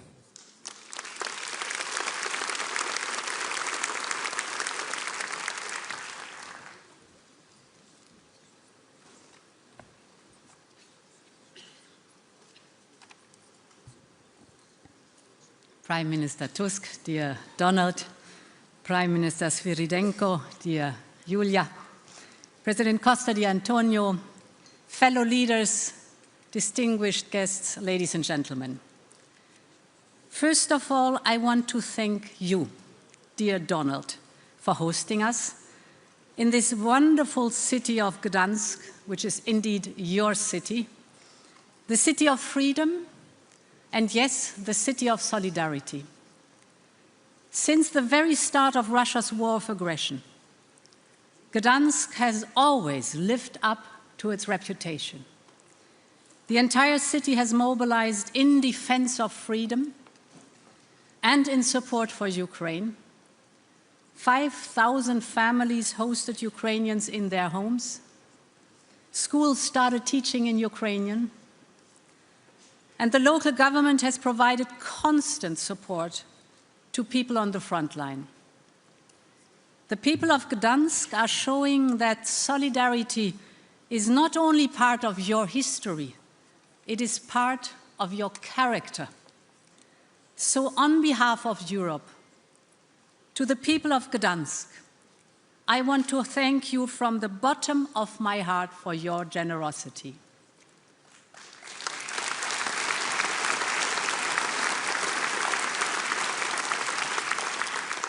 4 decades ago, the people of Gdansk helped change the course of European history. They showed that freedom could prevail over oppression.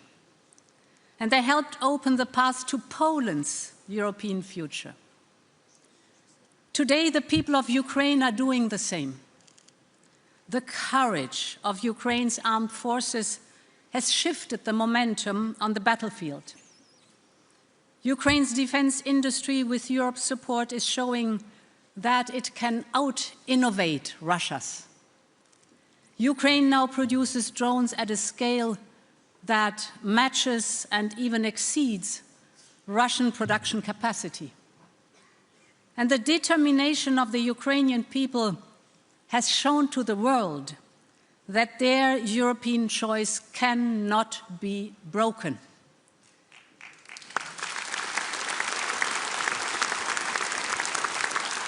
And now it is our task to turn that choice into a reality. Earlier this month, indeed, we opened the first cluster of negotiations with Ukraine, and this was a historic moment. A recognition of the remarkable progress Ukraine has made already, and a strong signal that Ukraine's future belongs in our European family.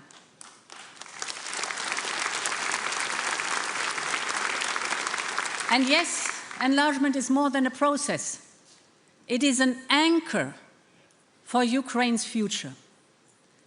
The first cluster focuses on the fundamentals of our union: the rule of law, strong democratic institutions, effective public administration, the foundations on which lasting prosperity is built. It provides a clear roadmap for the reforms ahead, and it gives confidence to citizens, to businesses, but also to investors. And as always, accession will remain merit-based, without any question. But if Ukraine continues to reform with the determination it has shown in the recent years, its place in the European family is becoming a reality.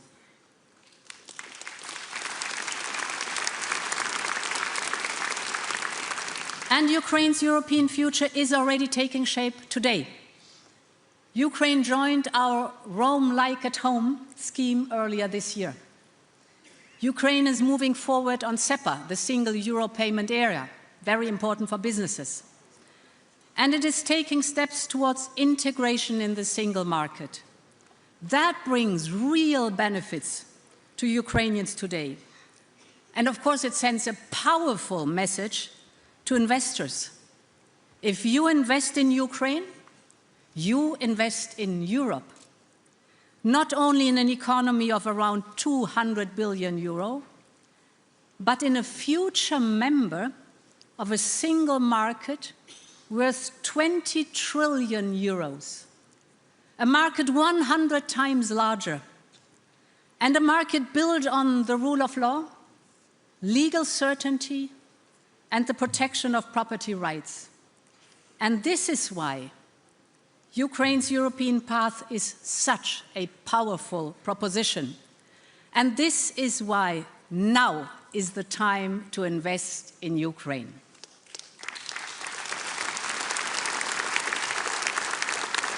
And that leads me to my next point. The prosperous Ukraine of tomorrow requires massive investments today. Since the beginning of Russia's full-scale invasion, the European Union and its member states have provided 200 billion euros in economic, financial, and military support. And with the Ukraine support loan, we will provide a further 90 billion euros over the next 2 years. And indeed, today we are transferring the first tranche under this loan, dear Julia, more than 3.2 billion euros in macro-financial assistance. So you're right, I'm happy and proud to announce this disbursement today.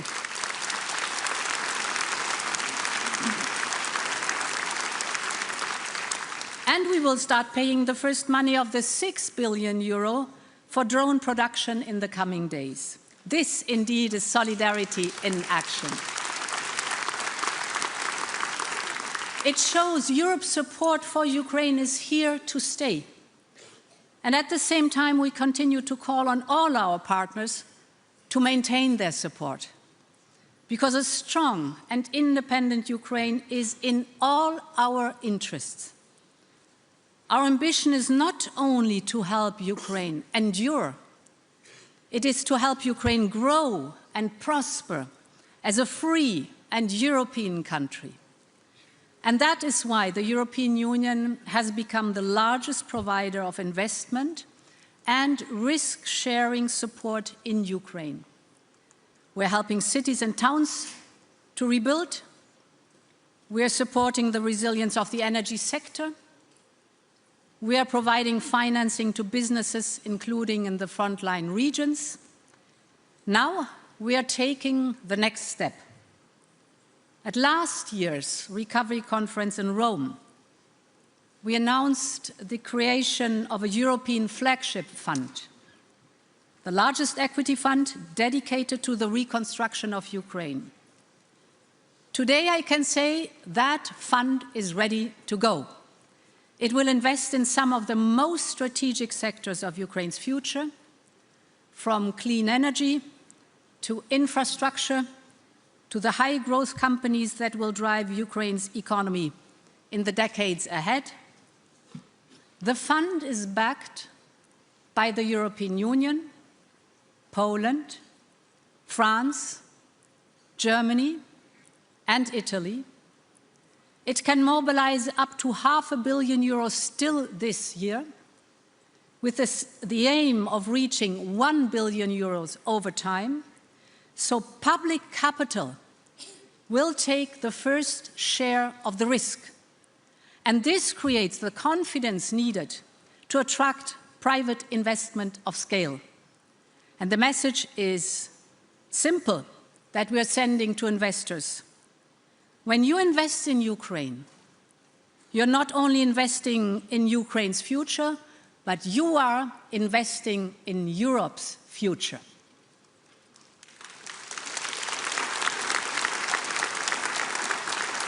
Ladies and gentlemen, Ukraine's recovery and growth are not only in Ukraine's interest, they are in Europe's interest too.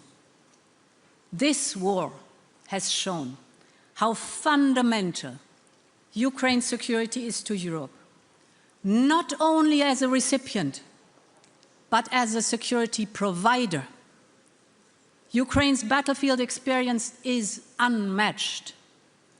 Its defense companies are some of the most innovative in the world. They are developing and producing cutting-edge capabilities, from interceptor drones to jamming systems. These technologies protect Ukrainian lives every day, and they are increasingly important for Europe's own security and resilience. And that is why deeper integration of our defense industry is so important. We are already seeing what this partnership can achieve. Ukrainian-designed drones being produced in Germany. Fuel for Ukraine's Flamingo missiles will soon be made in Denmark. In other words, ladies and gentlemen, we need Ukrainian ingenuity and innovation, and Europe's scale and industrial know-how. That is the mixture that we need to prosper. So, ladies and gentlemen, 1 year ago, when we gathered for the last recovery conference, the situation in Ukraine was dark. Today, the outlook is different. Ukraine has made progress on the battlefield. We have strengthened Ukraine's economic foundations. We have advanced its European path. And we have created new opportunities for investment and growth. Ukraine's courage has made this possible. And our solidarity has helped make it a reality. The lesson of Gdansk remains as relevant today as it was 4 decades ago. Solidarity is the road to freedom. And in that spirit, thank you, Gdansk and Poland, for your solidarity. Thank you, Europe, for your solidarity. And thank you, Ukraine, for your courage. Slava Ukraini. Long live Europe.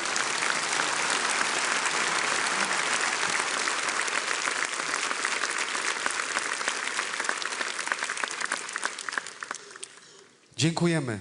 Prosimy teraz o zabranie głosu przez przewodniczącego Rady Europejskiej, pana Antonio Costę.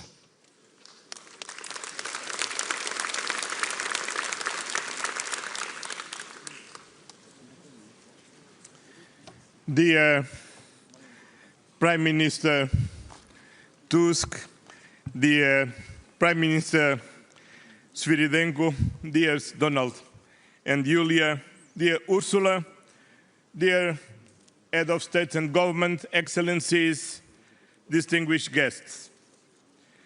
It is a pleasure to be here in Gdansk on behalf of the 27 member states of the European Union.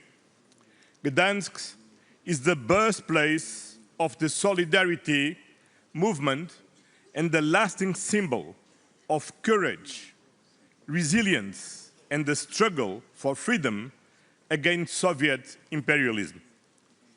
In the 80s, many doubt that totalitarianism could be defeated. Yet, countless Poles refused to surrender their hopes for freedom and democracy. Among them was Prime Minister Donald Tusk, a freedom fighter for a democratic, prosperous, and European Poland.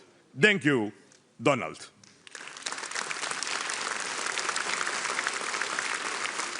In 2022, many people also doubted that Ukraine, its resilience, its courage, and its unity. 4 years later, Ukraine continues to resist and fight for a sovereign, democratic, free, and European future. Despite the brutality of Russia's ongoing attacks on critical and civilian infrastructures, it has failed to achieve its objectives in Ukraine, nor has it succeeded in dividing the European Union or preventing us from supporting Ukraine. From day one, the European Union has stood and will continue to stand firmly with Ukraine. The European Union is its largest donor, providing over 200 billion in support since 2022. And to bolster Ukraine's resilience, we have recently established the Ukraine Support Loan with further 90 billion euros. This will address urgent needs, including military needs, and as President von der Leyen already mentioned earlier, the first payment from the support loan to Ukraine was made today. It shows our support is consistent and unbreakable to help Ukraine achieving a just and lasting peace. Ukraine has shown readiness for an immediate ceasefire and for sustained diplomatic efforts toward a just and lasting peace. The European Union supports all initiatives that contribute to peace while increasing pressure on Russia through sanctions.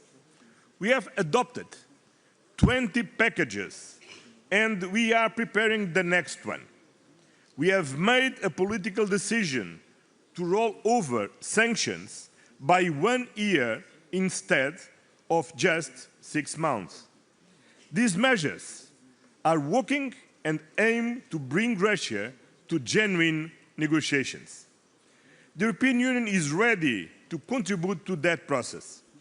Yet, it is Ukraine that will define the terms of a comprehensive, just and lasting peace. No one can talk on behalf of Ukraine, only Ukrainians can talk on behalf of the Ukrainian people.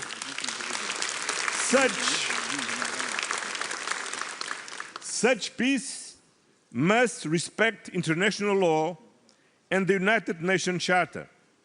It must affirm Ukraine's independence, sovereignty, and territorial integrity. It must guarantee Ukraine's long-term security and self-defense. But our vision goes beyond the war. We are already preparing Ukraine's future. Reconstruction is not only about repairing destruction. It is about building back a better Ukraine. We are laying the foundations for a modern, green and digital economy that will strengthen the entire European continent. Ukraine's recovery process goes hand in hand with its path to the European Union accession. For millions of Ukrainians, the future is defined by our shared destiny. This means aligning legal, economic, and institutional frameworks with European standards. I reaffirm the commitment made by European Union leaders 4.5 years ago. Ukraine's future is in the European Union. As a first important step, accession negotiations opened formally last week, and we aim to open all remaining clusters as soon as possible. The process remains,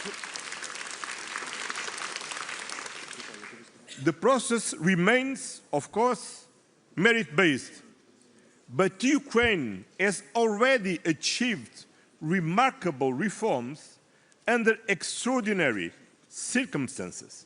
We will continue working together to sustain this progress. We know that is at stake and what this means to the Ukrainian people. Ladies and gentlemen, true reconstruction is about people. It means creating quality jobs, restoring high-quality education, and ensuring the vulnerable groups, veterans, and trauma survivors are fully included in society. Guided by human rights, no community should be left behind. Ukraine's reconstruction is a major contribution to lasting peace in Europe. It shows that freedom and democracy can prevail over autocracy. Let us remain united in this effort. Together, we can help Ukraine rise stronger, freer, within the European Union and more prosperous than ever. And help Ukraine, that means that Ukraine will help Europe to be better and stronger. Thank you very much.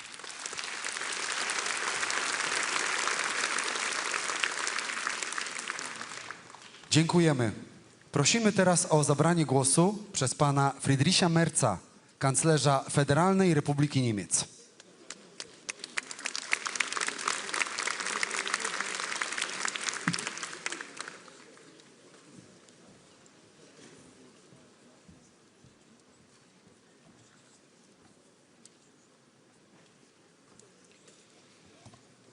Dear Prime Minister, dear Donald, dear Prime Minister Sviridенко from Ukraine, Presidents, Prime Ministers, Excellencies, ladies and gentlemen, dear friends of Ukraine, military and civilian support for Ukraine remains fundamentally important. From Lugano to London to Berlin, Rome, and now and today in Gdansk, the Ukraine Recovery Conference has become the major international gathering on recovery for Ukraine. That is why I'm pleased to be here with you today as a sign of our unwavering commitment. And ladies and gentlemen, dear friends, there is another dimension which makes this year's conference special for a German chancellor in specific. Donald, you reminded us, more than 87 years ago, this place, not far from here, a few minutes, the World War II began. 35 years ago, Germany and Poland signed their Treaty of Good Neighborship. This anniversary is a landmark of German-Polish relations. Dear Donald, for 35 years, Poles and Germans have proved, even after the outrageous crimes Germans committed in Poland and to the Polish people between 1939 and 1945, peace, good neighborhood, and friendship are possible.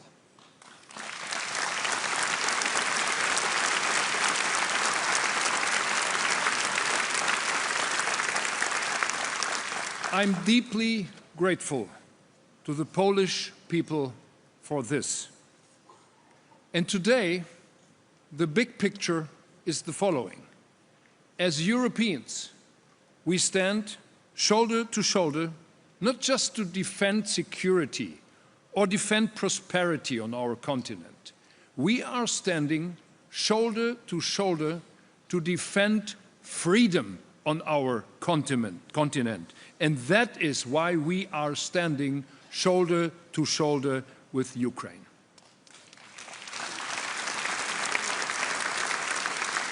And dear friends and colleagues, in these days we are seeing a new dynamic.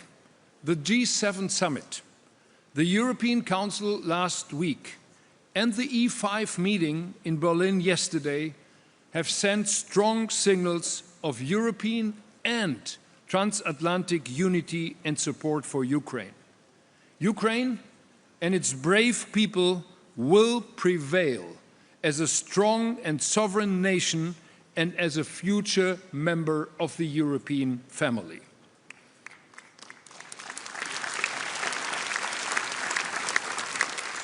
But at the beginning of this year, during one of the coldest winters in a long time, the Ukrainian energy sector faced particular pressure as Russia relentlessly attacked heating and power plants. To counter this, we intensified our efforts, including significant additional contributions to the Ukraine Energy Support Fund and the provision of combined heat and power units. I'm saying this because we must now prepare Ukraine for next winter. Ladies and gentlemen, dear friends and colleagues, allow me to highlight 4 areas where we are making tangible progress together and where Europe is delivering for Ukraine. First, security. Security is the foundation of everything. Reconstruction, investment, and sustainable development are only possible in the long term with security. I would like to commend Poland for giving security and defense a prominent place at this year's conference here in Gdansk. And that is why our military support to Ukraine remains strong. We are constantly delivering, for example, modern air defense systems which help to protect Ukraine's cities and infrastructure from Russian attacks. We are seeing new German-Ukrainian joint ventures appear which play a key role in remarkable and impressive innovative technologies and enhancing our common European security. To strengthen Ukraine's security is so to strengthen Europe's security, my dear friends. Second, investment. In Rome, and Ursula mentioned that, we announced the idea of a European flagship fund for the reconstruction of Ukraine. Today, here in Gdansk, we are delivering on what we promised. The fund brings together Germany, Poland, Italy, and France. We want to mobilize substantial private investment in strategic sectors of Ukraine's economy, infrastructure, energy, industry, logistics. The reason behind that is quite simple. Public funding alone will never be enough to rebuild a country that has suffered such massive destruction. with an initial public package of up to 220 million euros, we are creating the confidence and the risk-sharing mechanism that private investors need to engage now.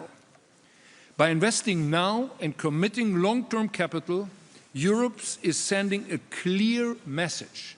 We believe in Ukraine's future within the European family. Third, reforms. Investments are crucial for recovery and they require confidence. And confidence depends on strong institutions. That is why the reforms undertaken in the context of Ukraine's EU accession process are so important. Continued progress in the fight against corruption and in strengthening the rule of law is essential for maintaining the trust of citizens, international partners and investors alike. The strong German business presence at the URC 2026 here shows that Germany and its private sector are ready to contribute to recovery and prosperity. Fourth and last, people. 2 years ago, the conference in Berlin, we created the Skills Alliance for Ukraine, a unique multi-stakeholder platform dedicated to training Ukrainians. Since then, the Alliance has mobilized an impressive 1.2 billion euros for current and upcoming vocational training initiatives. This initiative reflects our conviction that reconstruction is not only about rebuilding what was destroyed, but also about investing in the people who will shape Ukraine's future. Now, ladies and gentlemen, security, investment, reforms, people. These are the building blocks for Ukraine's recovery. Together with our partners, we stand ready to support Ukraine in all 4 areas. And today's meeting in Gdansk marks a moment of hope. Ukraine is in a new position of strength, not win this war. And ladies and gentlemen, Europe's support to Kiev is unwavering. We are determined to increase pressure on Russia's already strained economy. Since Evian, the G7, there is a new sense of transatlantic unity. And today, we are conveying a clear message to Russia. Time has come to enter into negotiations, to freeze the front line and to end the killing. Thanks to the Polish government again, and to you in person, Donald, and to all the people here in this room for hosting this important conference. And thanks to all of you for standing united with Ukraine. Many thanks.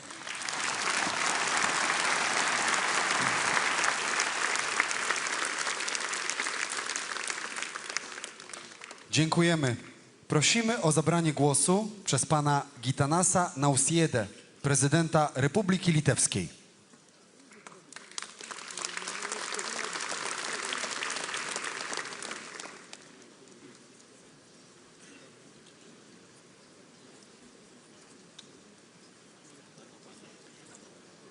Dear Prime Minister of Poland, dear Donald, dear President of the European Commission, dear Ursula, Prime Minister of Ukraine, dear President of the European Council, Excellencies, colleagues, friends of Ukraine. We meet at a decisive moment. Ukraine is defending not only its territory, but also the future of Europe, our freedom, our security, and the rules-based international order. That is why our messages must be clear. First, Ukraine belongs in the European Union. We welcome the opening of the first negotiation cluster, Fundamentals, with Ukraine. This is an important political message. We have been waiting 1 year for this moment, and now it is the right time to prove that we stand by our real political commitments. Lithuania supports the opening of all remaining negotiating clusters as soon as possible, preferably in July at the latest, and setting the target accession date. Why it could not be the January 1st of 2030? Is it ambitious? Of course, it is. Is it mission impossible?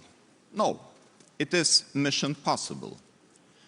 It depends not only on the ability of Ukraine to implement reforms, but it depends on the willingness and commitment of European Union to make Europe stronger, more resilient, and more united.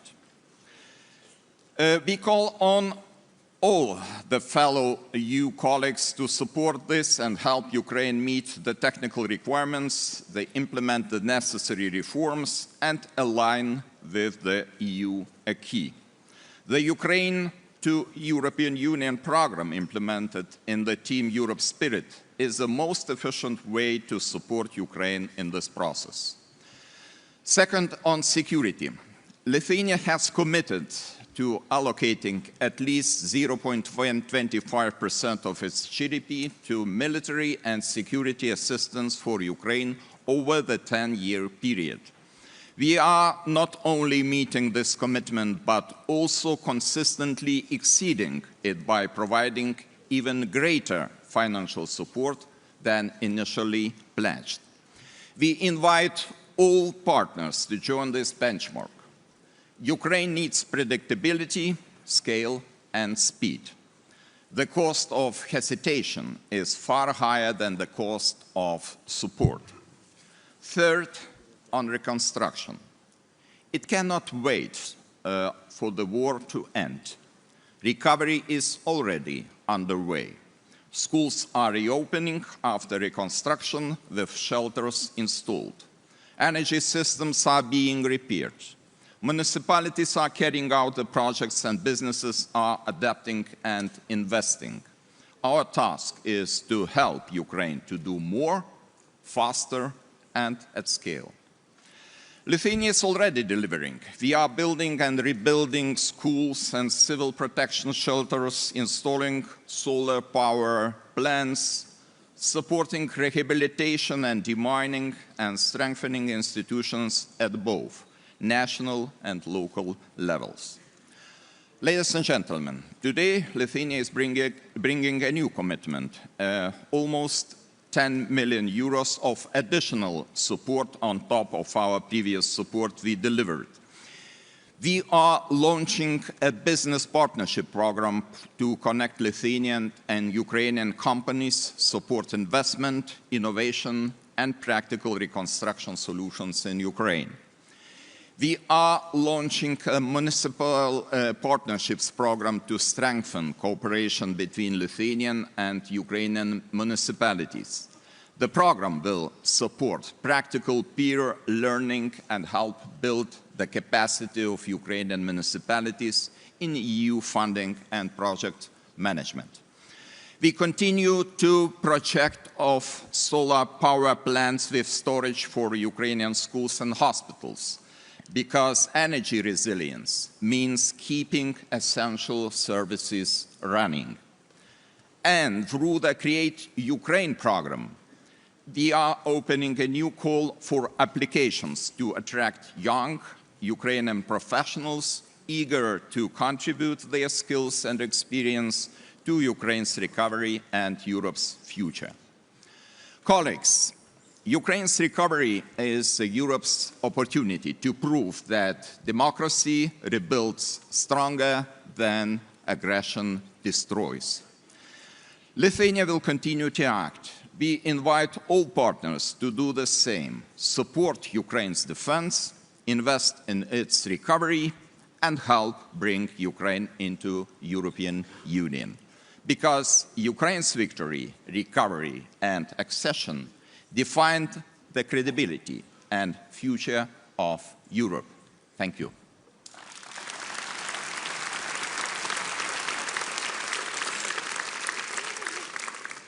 Dziękujemy. Prosimy o zabranie głosu przez pana Denisa Becirowicza, przewodniczącego Prezydium Federacji Bośni i Hercegowiny.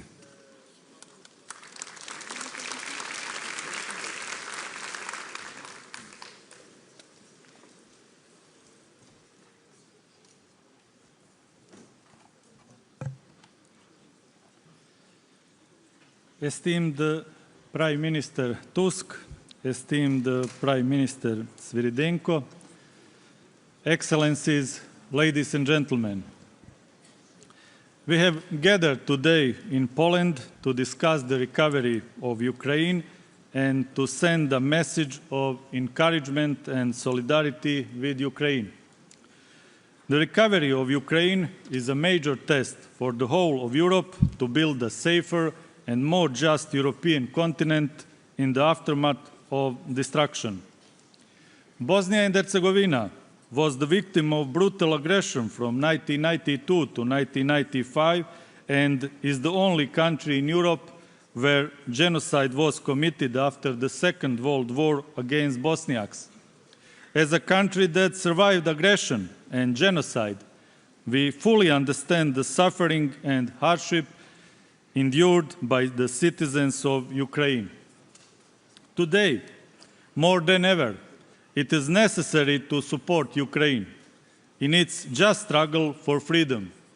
The competent institutions of Bosnia and Herzegovina condemned the Russian aggression against Ukraine as an act that violates international law.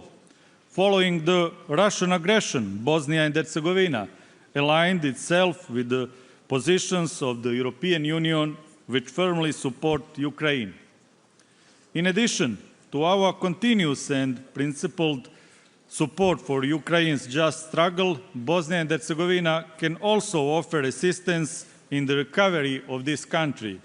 In this regard, we are ready to share our knowledge and experience with Ukraine through training of demining teams and experts, planning and management of demining operations, the application of modern technologies, including drones, digital mapping and long-range surveillance, public education programs on the risks posed by mines, and the development of prioritization and risk assessment system. We are also ready to share our experience in the recovery and reconstruction process of Ukraine in the following areas: reconstruction and rebuilding, the process of return of expelled and displaced persons to their pre-war homes, the prosecution of war criminals, the identification of missing persons, support to veterans, particularly in the area of the legislation and psychosocial support, and the development of rehabilitation and social integration programs. One of the important lessons we have learned is that psychological recovery must begin immediately. Children growing up in wartime conditions, displaced families, survivors of violence, and soldiers returning from conflict live with the consequences of war. The recovery of Ukraine will require enormous financial resources and strong international support. Our experience shows that the trust of citizens and international partners is strengthened through transparent public procurement procedures, strong oversight mechanisms, and the involvement of local communities in decision-making processes.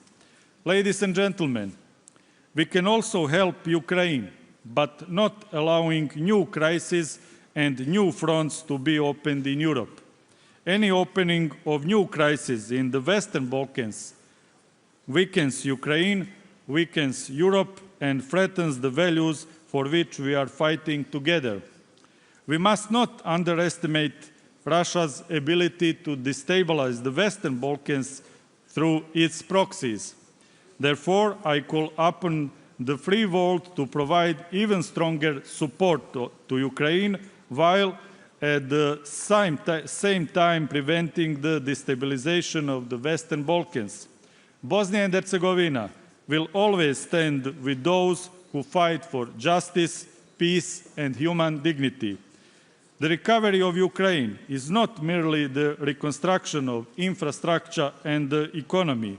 It is the restoration of the trust in the international order and in the values of democracy. Thank you for your attention.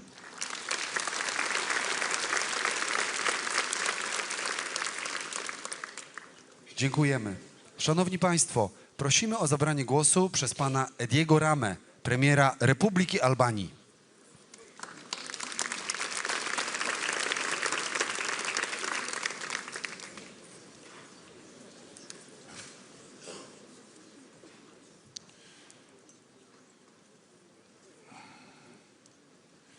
I'm sure that the best contribution you are expecting from me is a short speech, and I will deliver.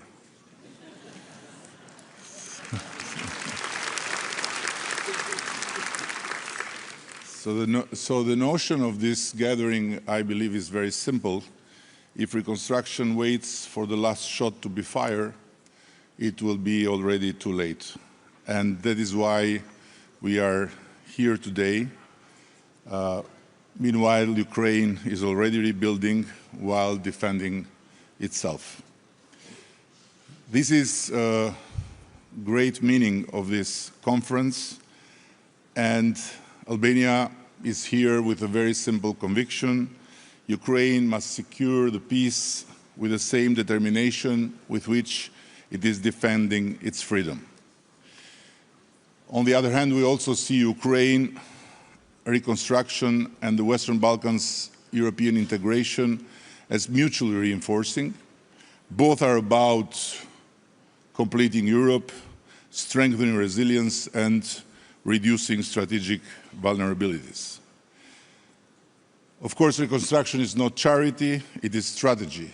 It is not only about repairing what has been destroyed, it is about building a Ukraine that is democratic, European, modern, and resilient, and showing that the whole Europe is capable to do so. So, in conclusion of my quick speech, that I'm sure you appreciate, Ukraine is rebuilding Europe's courage. Europe must help rebuild Ukraine's future. Thank you so much.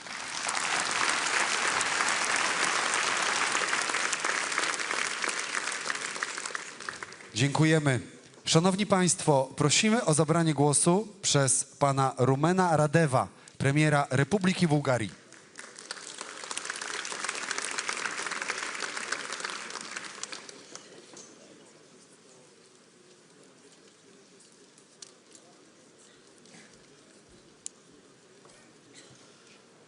Dear guests, ladies and gentlemen, 2 weeks ago, on the 11th of June, the war in Ukraine surpassed as a duration the first truly global conflict, World War I.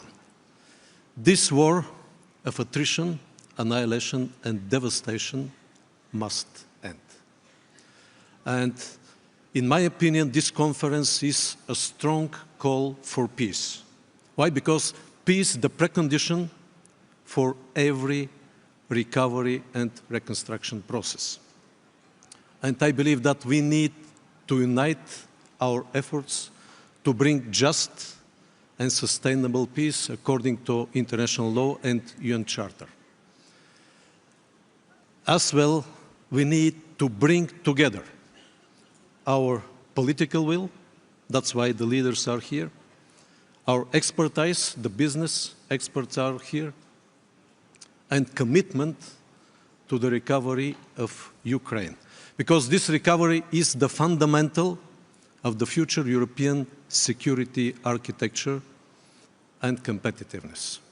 How can my country, Bulgaria, contribute to this process? It is very simple. Our contribution spreads over the 3 main pillars of the recovery process: reliable energy, fast lines of transport communications, and maritime security in the Black Sea. Talking about delivering secure energy diversification, energy routes, Bulgaria has been already in this game, playing a pivotal role based on our strategic geographical location. We have been working on expanding the vertical gas corridor from south to north and connecting the gas transmission networks of Greece, Bulgaria, Romania, Hungary, Slovakia, Moldova, and Ukraine. Very important. Enlarging our capacity. Not to forget, we have a free access to the 5 Turkish LNG terminals with the total capacity of 30 BCM and the old Trans-Balkan gas pipeline, so we can deliver in a reverse mode more than 80 BCM per year gas from the Mediterranean LNG terminals north to Moldova and Ukraine. Talking about transport, we have been working intensively on corridor number 8, connecting Adriatic to the Black Sea. Also, sea-to-sea, multimodal transport corridor, both railway and road, from Greece through Bulgaria to Romania, Constanța, and north to Odessa. And there are other options. There is a growing interest for rail connectivity from the Gulf countries based on the risk in Hormuz Strait, through Syria, Turkey, Bulgaria, and again north to Ukraine. So this is a highly supportive transport network to deliver everything necessary for the construction process, reconstruction process in Ukraine. And finally, again, we need peace, we need secure maritime transport, we need freedom of navigation. That's why Bulgaria and Romania, being the EU member states, we strongly contribute to this process. And the last one, we believe that the EU enlargement process and the integration of Ukraine is the best engine to drive the reforms and to provide the necessary favorable conditions for investment in Ukraine. Not to forget, Bulgaria is the only EU country or the EU member state with the biggest national minority in Ukraine. More than 250,000 Bulgarians as a diaspora live in this country, and we are highly interested in peace and best business and recovery opportunities. We are ready to work and we are highly committed. Thank you.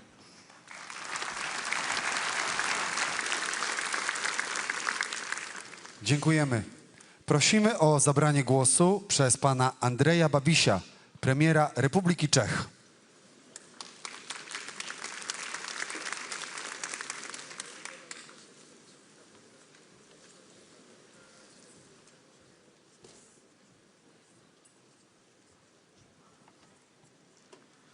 Good morning, ladies and gentlemen.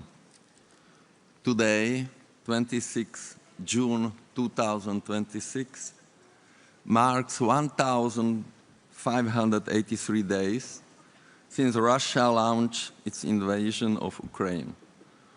1,583 days of killing, 1,583 days of destruction, 1,583 days of fear, loss, and uncertainty. More than 4 terrible years during which parents have feared for their children, wives for their husbands, and children for their parents. And yet, despite all this suffering, the end still seems distant. There seems to be no will, no real effort to stop the killing, the destruction, the misery. It seems to me that after 4 years, many people across Europe appear to have become accustomed to this war. For millions watching a fair war was become something almost virtual. It appears on television screens, in social media feeds, in daily headlines and political debates. It is discussed through statistics, maps, military analysis, and online comments. Many of today's political leaders know war only through history books, documentaries, and strategic studies. When war becomes an abstraction, it becomes easier to talk about. It becomes easier to discuss military scenarios than human suffering, easier to debate weapons systems than broken families, and easier to speak about the victory than about the thousands of funerals taking place every month. But the war is not virtual. War is terrifyingly real, and it is taking place even when we speak. Wars mean empty villages and destroyed cities. War means cemeteries growing larger every month. War means children growing up without fathers. War means young men who will never return home. It means more widows, more orphans, more disabled veterans, and more hatred that will be inherited by future generations. Ukraine has already paid a terrible price. Entire communities have been displaced. Millions have fled their homes. Birth rates have collapsed. Families have been separated across borders. We are witnessing not only the destruction of infrastructure, but also the weakening of very human foundations upon which every nation depends. Yet too often, the public debate in Europe remains dominated by the single message: more weapons, more escalation, more confrontation, more war. Ladies and gentlemen, I sometimes wonder whether Europe is beginning to forget the lesson that we shaped it. The greatest achievement of the post-war Europe was not military power. It was the transformation of the continent, scarred by centuries of conflict, into the most successful peace project in modern history. Europe was built on the simple but profound idea that cooperation is stronger than confrontation, that dialogue is more productive than hatred, and thus lasting prosperity is possible without lasting peace. We should not forget this heritage. We should not abandon it. We should build upon it, now more than ever. Of course, every sovereign nation has the right to defend itself. Europe must protect its security and respond to threats with determination and responsibility. But the true challenge we face today is how to end this terrible war, how to create conditions in which diplomacy can once again become possible, how to open the path toward a just, stable, and sustainable peace. Ladies and gentlemen, the topic of this conference is the recovery of Ukraine. It is an important and noble goal. Ukraine will need new roads, bridges, schools, and hospitals. Entire towns and communities will have to be rebuilt. Homes will need to be restored, businesses revived, and public services strengthened. This effort will require enormous resources, determination, and international cooperation. However, before we speak about reconstruction, we must speak about the essential precondition for reconstruction. Before we discuss investment, development plans, and recovery funds, we must ask ourselves a simple question: how can a country truly recover while war continues? The reality is that recovery cannot begin with concrete, steel, or financial packages. No bridge can be rebuilt while missiles and drones continue to fall. No investor will commit for the long term while uncertainty and violence persist. No family can fully rebuild its life while living in fear for the safety of its children. Reconstruction is not only about the repairing buildings, it is about restoring normal life, confidence, and hope. It is about giving people a reason to return home, to raise families, to start businesses, and to believe in the future again. And that can only happen when peace returns. Peace is not passivity. Peace is not resignation. Peace is not the abandonment of principles or justice. Peace is the determination to stop the killing, reduce human suffering, and create the conditions for a stable future. Europe once found the wisdom and courage to emerge from the ashes of war and build a continent founded on cooperation and reconciliation. The same wisdom we need today, because only peace can secure Ukraine's future. Thank you.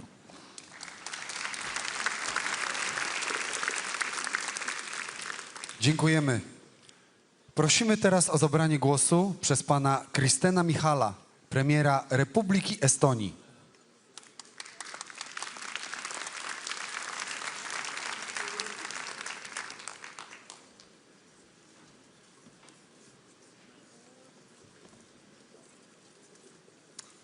Ladies and gentlemen, allow me to begin with a quote. We are here, we are in Kiev. We are defending our independence and our country, and that's how it will be. These were the words of President Zelensky in the first days of Russia's full-scale invasion. And as already said, today marks the 1583rd day of this war. Russia wanted Ukraine to collapse within 3 days.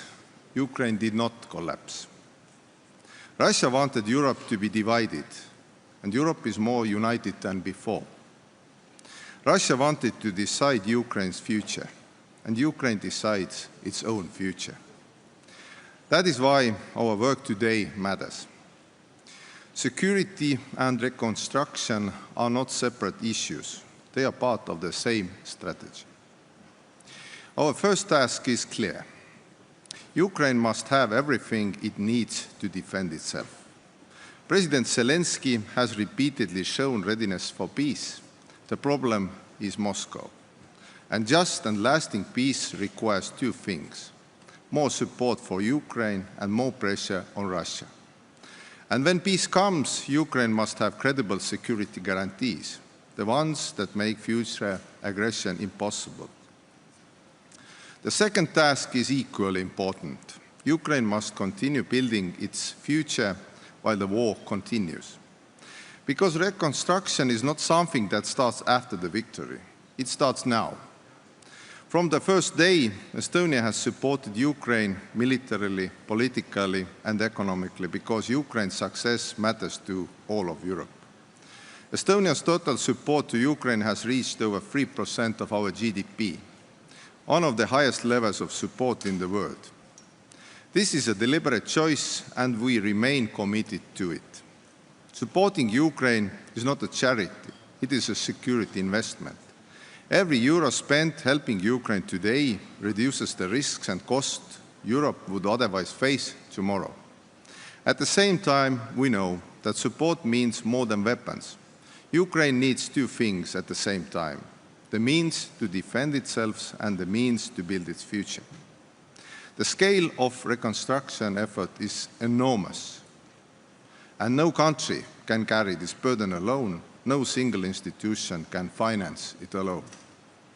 What Ukraine needs is a long-term partnership between governments, international financial institutions, businesses, and civil society. And we understand it well.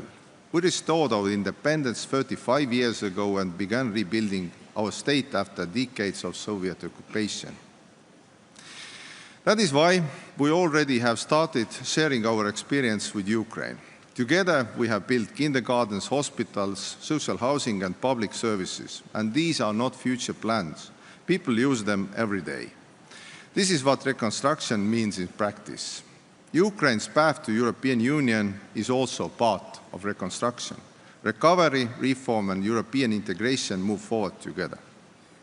Dear colleagues, the most important message today is that we are not rebuilding Ukraine for some distant future. We are helping Ukraine build its future now. Every completed project strengthens Ukraine. Every investment increases confidence. Every success sends a clear message to Russia: attempt to break Ukraine has failed. And let me conclude with a commitment. In 2027, Estonia, together with our Ukrainian friends and in close cooperation with the Nordic Baltic 8, will host the Ukraine Recovery Conference in Tallinn. We look forward to welcoming governments, businesses, international organizations and civil society from across Europe and around the world. Tallinn 2027 should not be about new promises. It should be about results, projects delivered, investments made, communities rebuilt.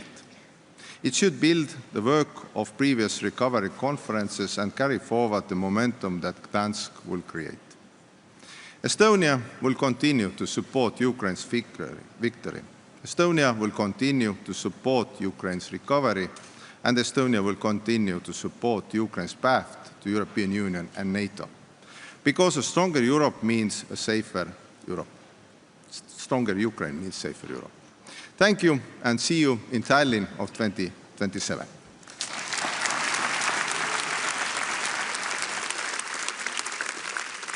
Dziękujemy. Prosimy teraz o zabranie głosu przez pana Petteri Orpo, premiera Republiki Finlandii.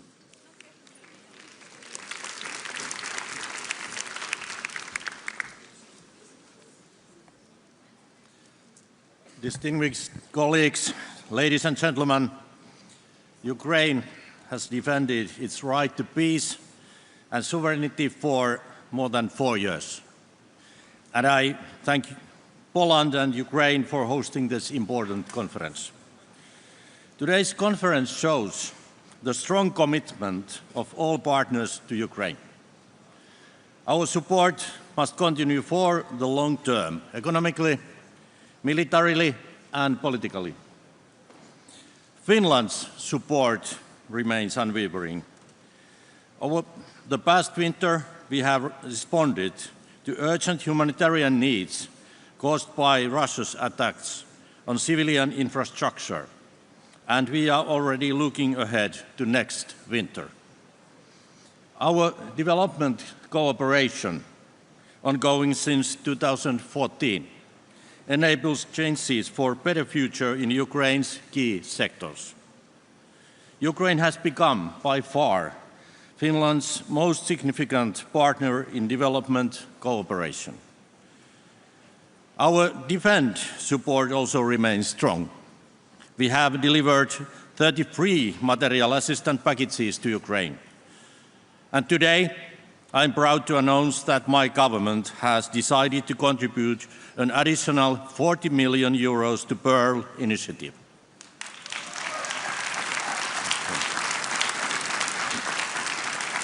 Finland is committed to supporting a sustainable and prosperous future for Ukraine as part of the European Union.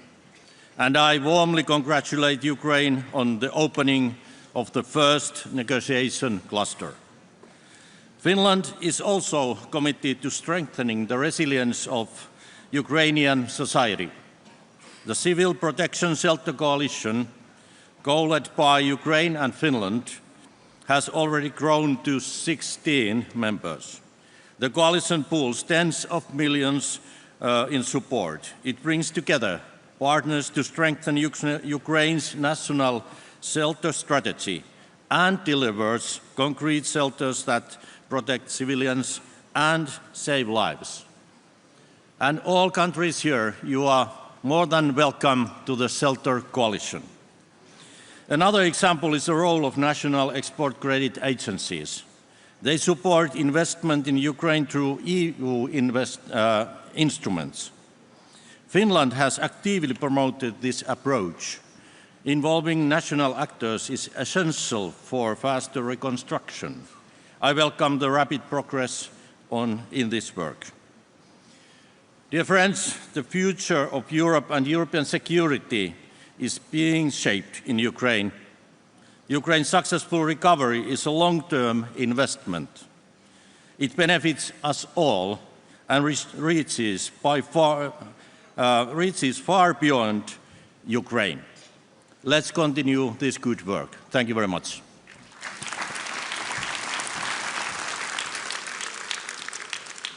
Dziękujemy. Prosimy teraz o zabranie głosu przez pana Andrisa Kulbergsa, premiera Republiki Łotwy.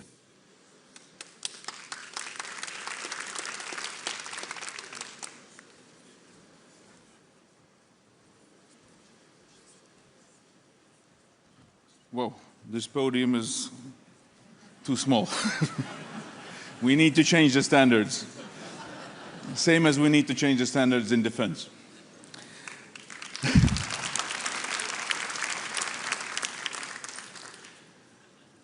Dzień dobry Państwu. And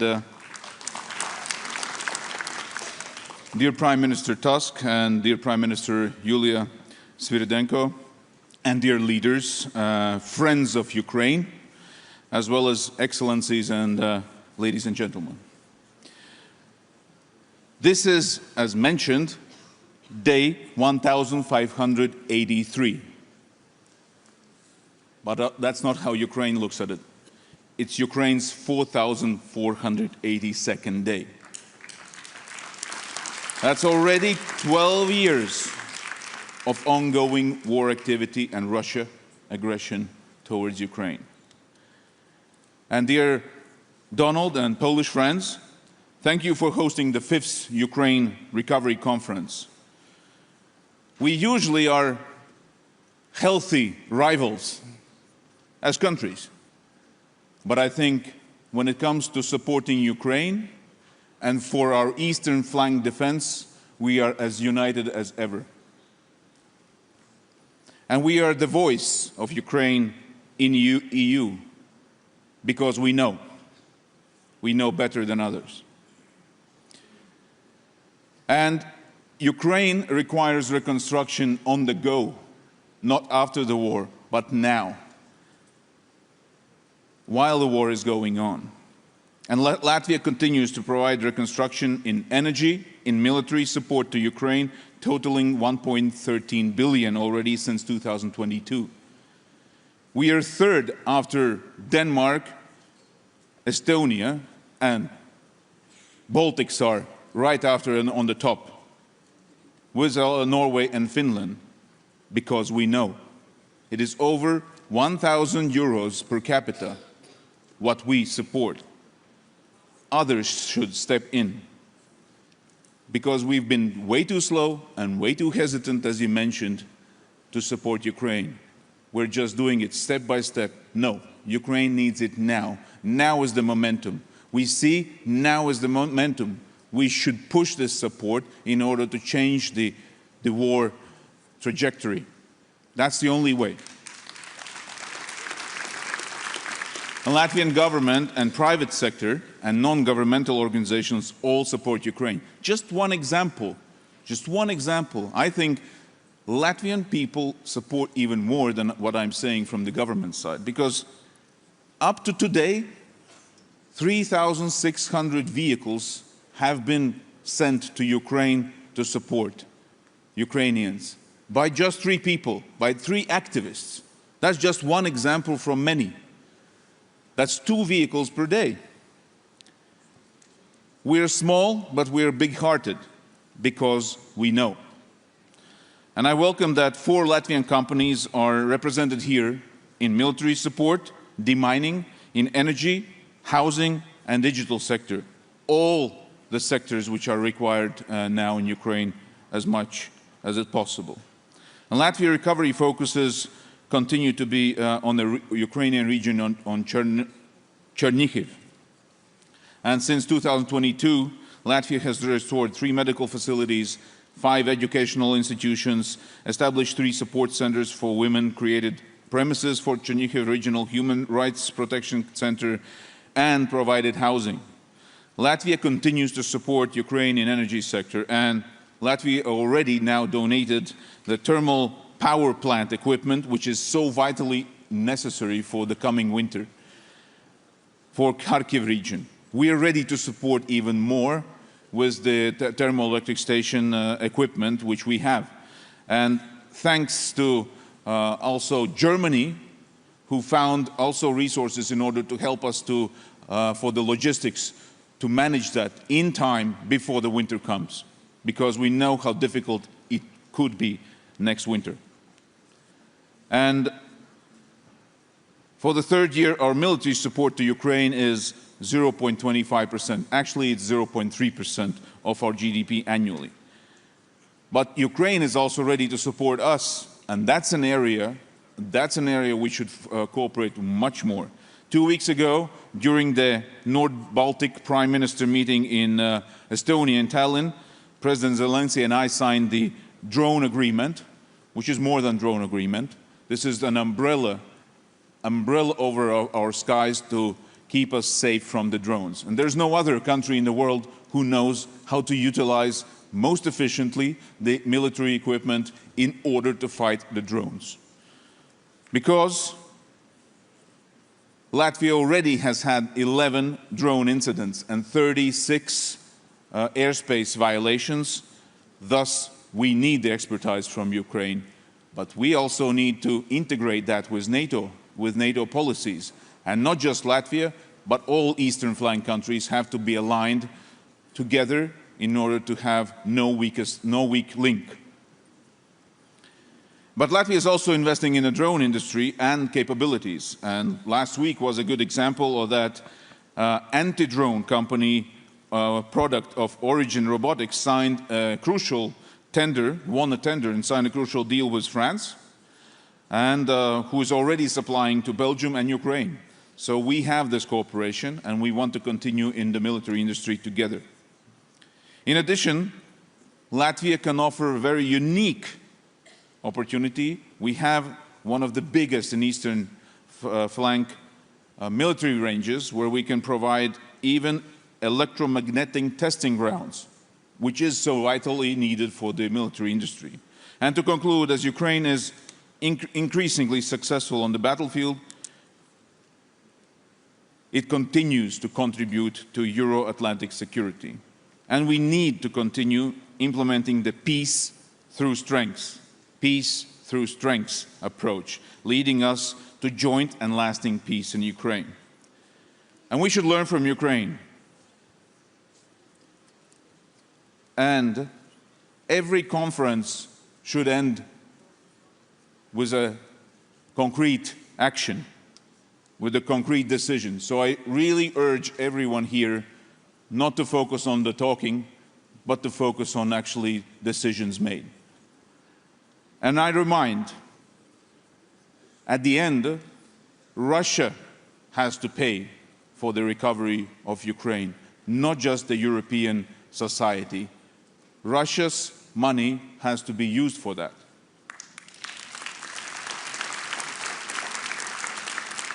And let's not forget, only strong economy means strong defense. So the economic ties are vitally important. Dziękuję bardzo.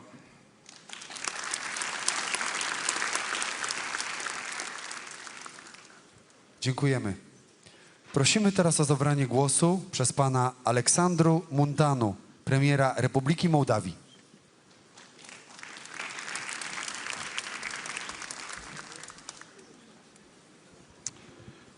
I agree with Andres, we need the biggest thing here. Шановні друзі, dear Donald, dear Yulia, thank you for organizing this conference today.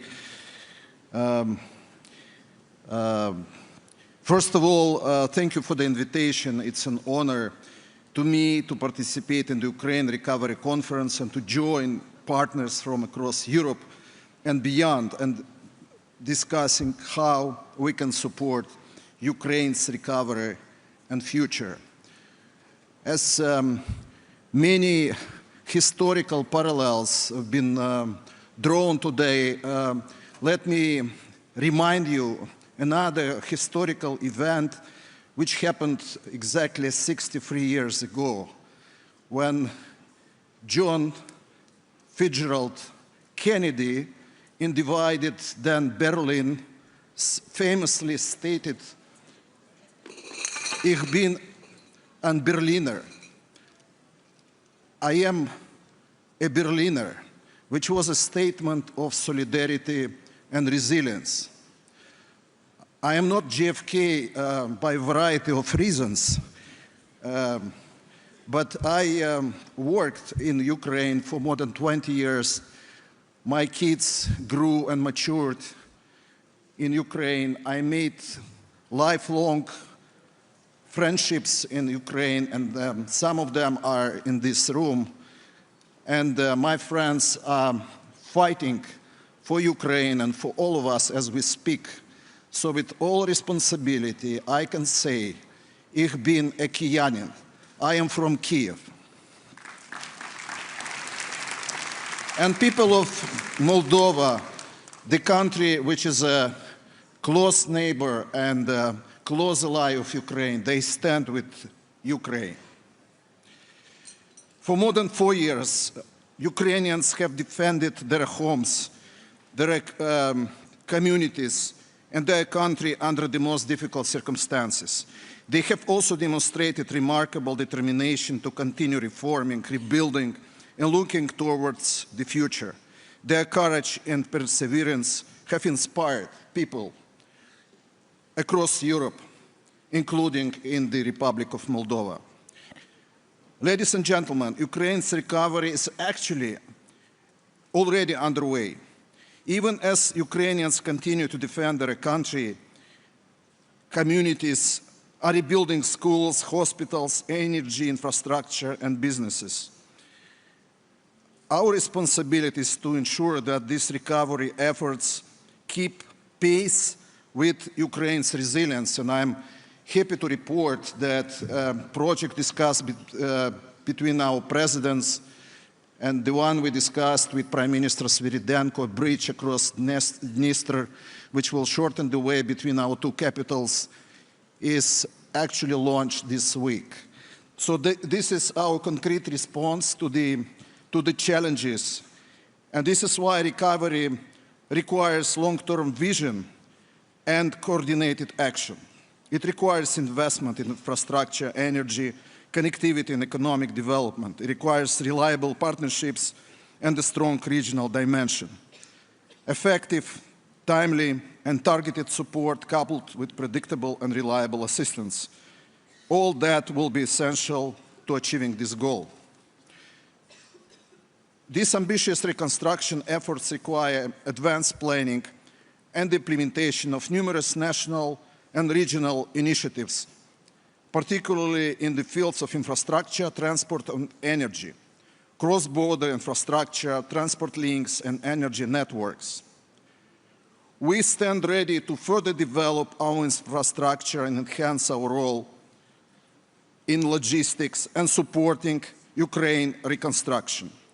In this regard, the Republic of Moldova is already advancing several cross-border transport, road, and railway projects developing through bilateral and multilateral cooperation, including within the framework of our Odessa Triangle initiative. Projects aimed at building and modernizing bridges, highways, and railway lines will increase cross-border capacity, facilitate trade and transport, and contribute directly to Ukraine's recovery. For Ukraine, resilient and diversified transport routes are essential for economic recovery and long-term growth. Moldova is committed to helping provide those connections.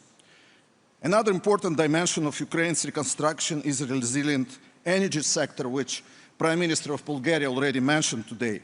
The Republic of Moldova continues to implement reforms aimed at integrating into EU natural gas and electricity markets, and we are involved in so-called vertical gas corridor, as well as different bilateral projects, including Belts, Dnistrovsk, hydroelectric power plant initiative.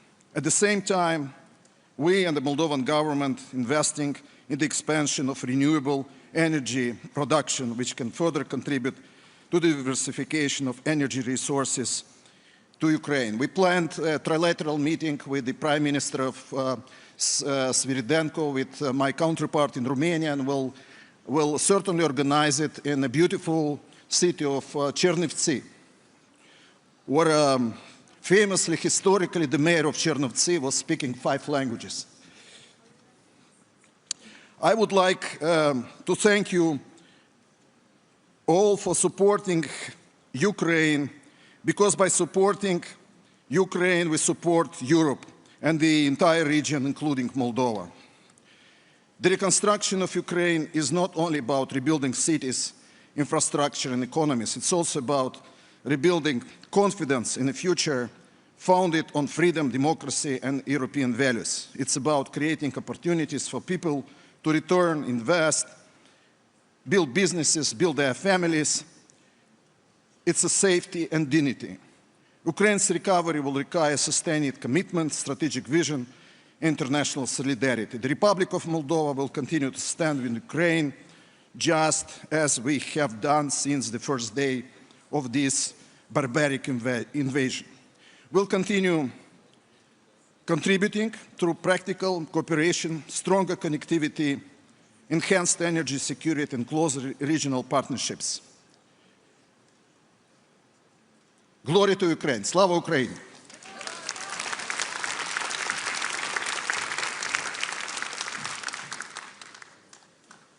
Dziękujemy. Prosimy teraz o zabranie głosu przez pana Roberta Fico, premiera Republiki Słowacji.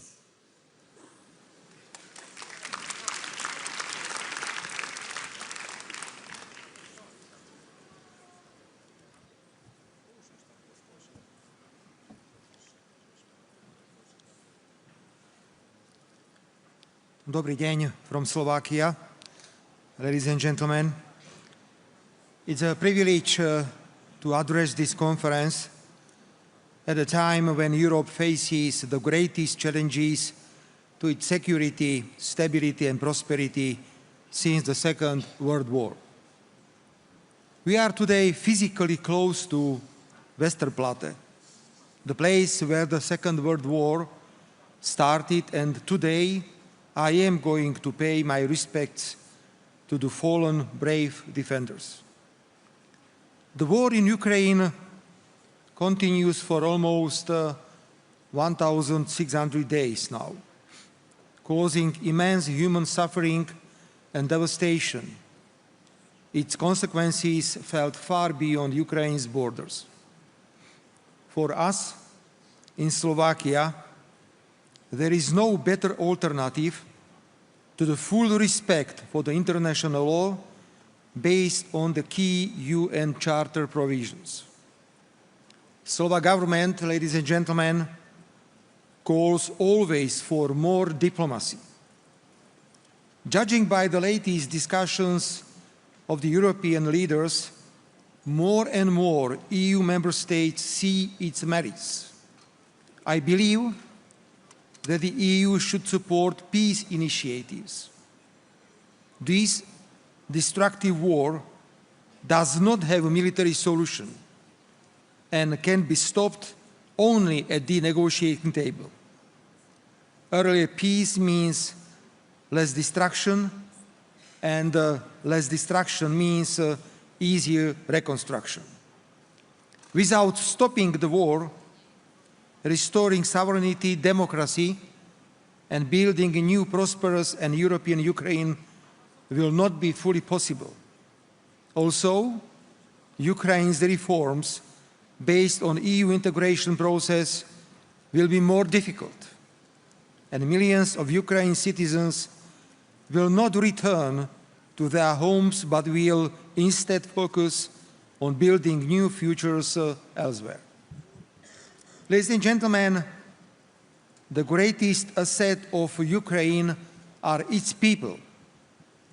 They will be the foundation of the country's recovery. Creating conditions for people to return, rebuild their communities, and see a future in Ukraine must therefore be one of the central priorities of the reconstruction process. Of course, it requires a connection. We must continue investing in transport links, border infrastructure, energy interconnections, and logistic corridors that will bring Ukraine closer to us. And Slovakia is already a very active player in this field, ready to do more as a gateway to Ukraine.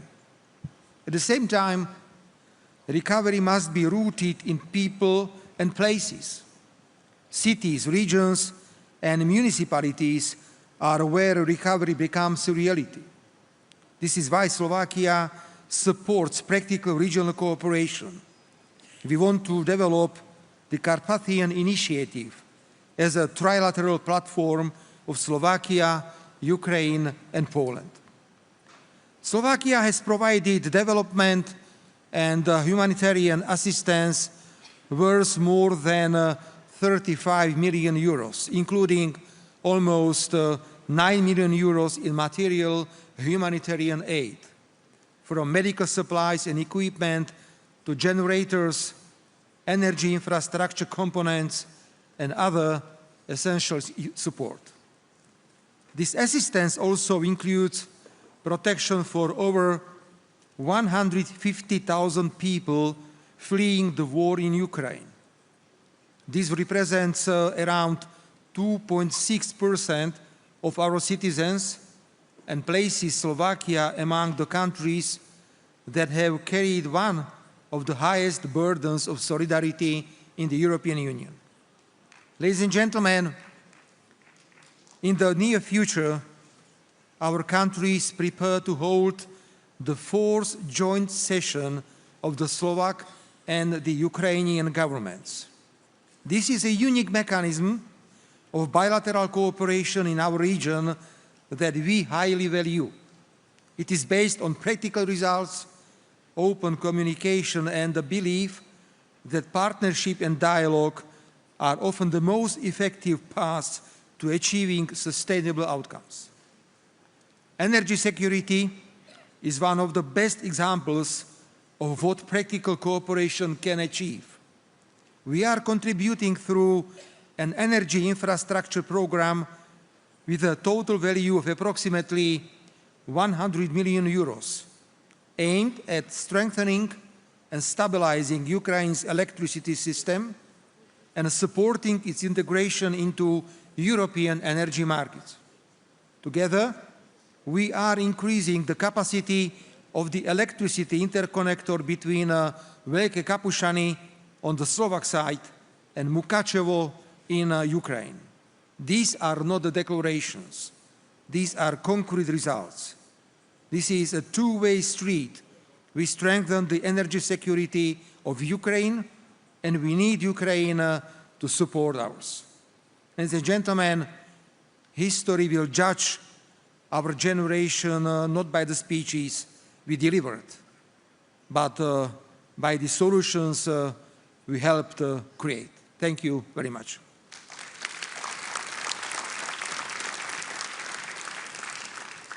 Dziękujemy. Prosimy teraz o zabranie głosu przez pana Ajapala Singbanga, prezesa Banku Światowego.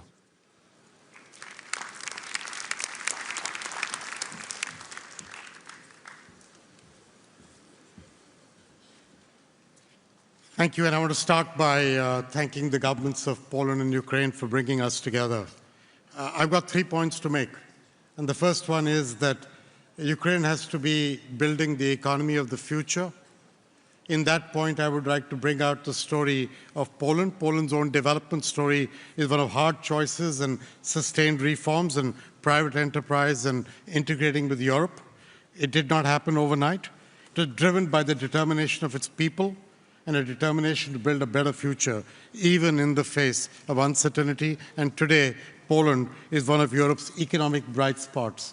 I believe that Ukraine, which is fighting for its sovereignty, its people, and its future, can have a powerful lesson from there, that reconstruction is not only about rebuilding, it is about building the foundations of what comes next. And we're in the midst of football season.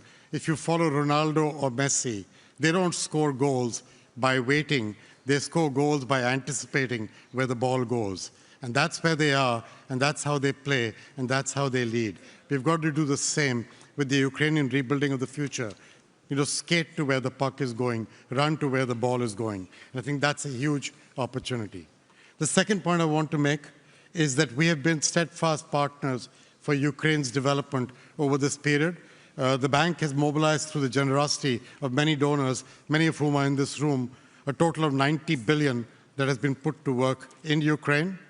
A lot of our partners, the EBRD and other DFIs like KfW and the DFC are all part of that effort. We bring one unique aspect, which is leverage. When we collect money into funds like SPUR, we are able to take $1 and make $3 out of it. Right now, we're in the process of raising SPUR 2.0 with $2 billion, including from a number of the European partners in this room, and that leads to a $6 billion availability of financing for Ukraine. It's an important aspect of what we all do together, is to use our balance sheets and leverage to make more money available, because the reality is Ukraine will need 580 plus billion over the coming decade for reconstruction. Some of that can be public money, leverage, but a lot of that has to be from the private sector.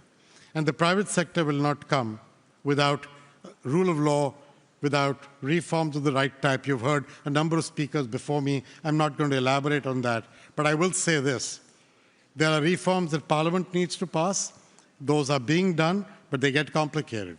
There are others that the Cabinet of Ukraine can process on its own. I'll give you a couple of examples.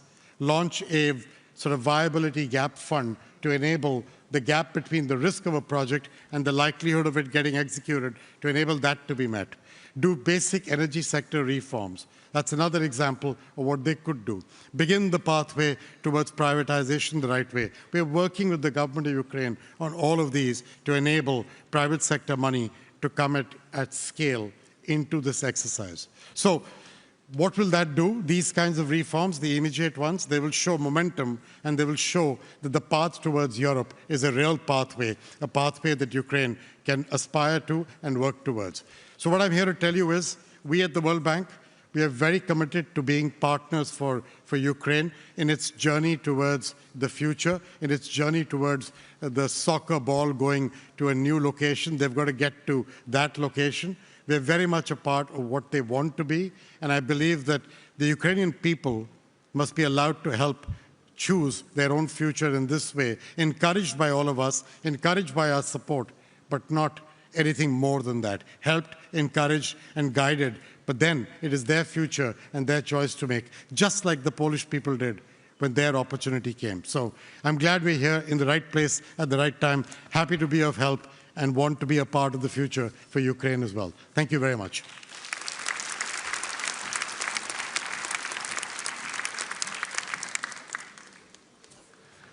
Dziękujemy. Prosimy teraz o zabranie głosu przez pana Christiana Stockera, kanclerza Republiki Austrii.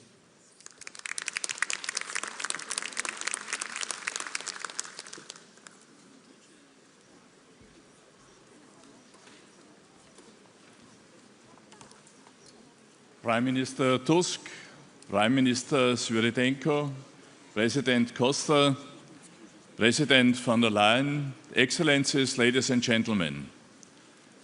Let me begin by expressing my sincere gratitude to Prime Minister Tusk and Prime Minister Svyridenko for bringing us together here in Gdansk today.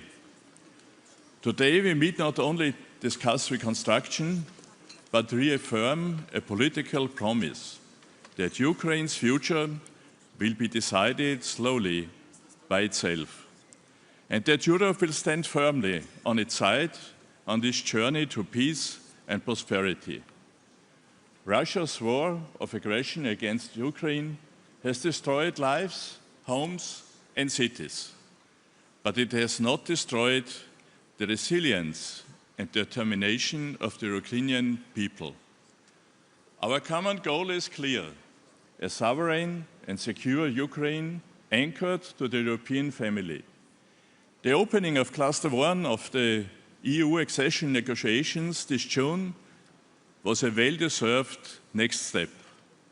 But even more importantly, it should also be the kick-off for the hard work for reforms that is expected of any accession candidate. But Ukraine's path is not only about institutions and reforms. It is about shared future built on peace, freedom, democracy, and prosperity. Therefore, my message today is simple. Ukraine's recovery will not be a return to the past. It will be an investment in the future. Austria is committed to make its contribution with our know-how, innovation, and reliability. Austria has been one of Ukraine's most important economic partners since before the war. Austrian companies had entered the Ukrainian market early and have remained present even under these difficult circumstances. Today, around 1,000 companies are in Ukraine creating 30,000 jobs. This commitment shows that our solidarity is built through long-term engagement. Austrian companies bring extensive expertise in different areas where Ukraine's future will be shaped. Sustainable and decentralized energy systems, infrastructure, financial services, and modern technologies. And many of these Austrian companies are here today, ready to make their contribution. We are convinced that many nations can provide support, but only together we can build success. This is why Austria is ready to take responsibility in this important process. We would be honored to welcome the Ukraine Recovery Conference 2028 in Vienna. Today we send a clear message. Ukraine will recover, and Ukraine will emerge stronger because it is part of a European family. And we, as friends of Ukraine, are ready to build the future together. Ladies and gentlemen, thank you very much.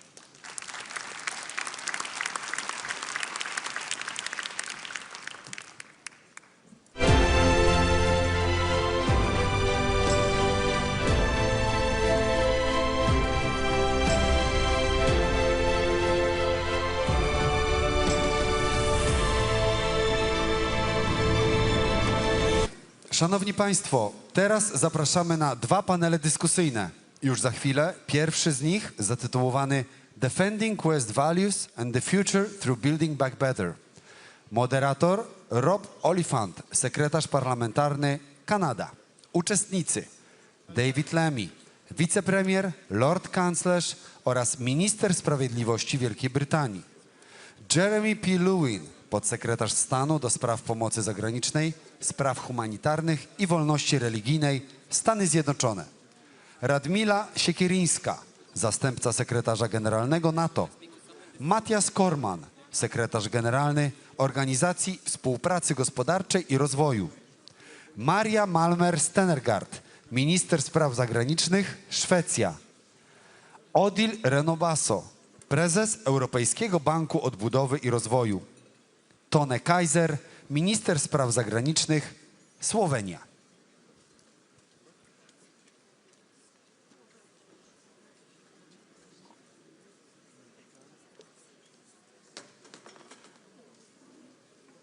Szanowni Państwo, zapraszam na scenę wyczytanych mówców, uczestników, moderatorów. Ladies and gentlemen, please, all the speakers and the moderator, the chairs are ready.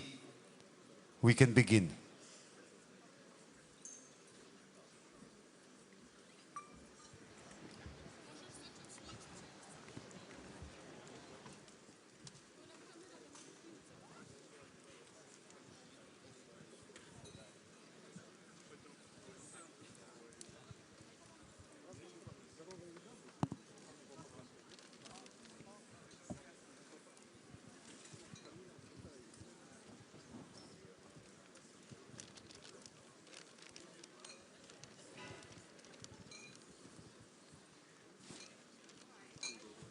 I'm just going to check. I am live. Rob Oliphant, and I am Parliamentary Secretary from Canada, and I welcome you to this first panel discussion that we're going to have following the heads of government and heads of state opening national statements.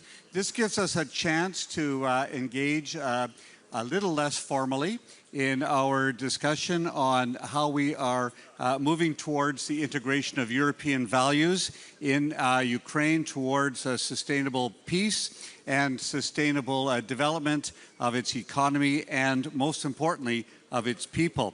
So I'm very pleased that we have a very distinguished panel here of people that I don't know all of you. So I'm very, very excited to have that from the UK to give some opening remarks to get us going.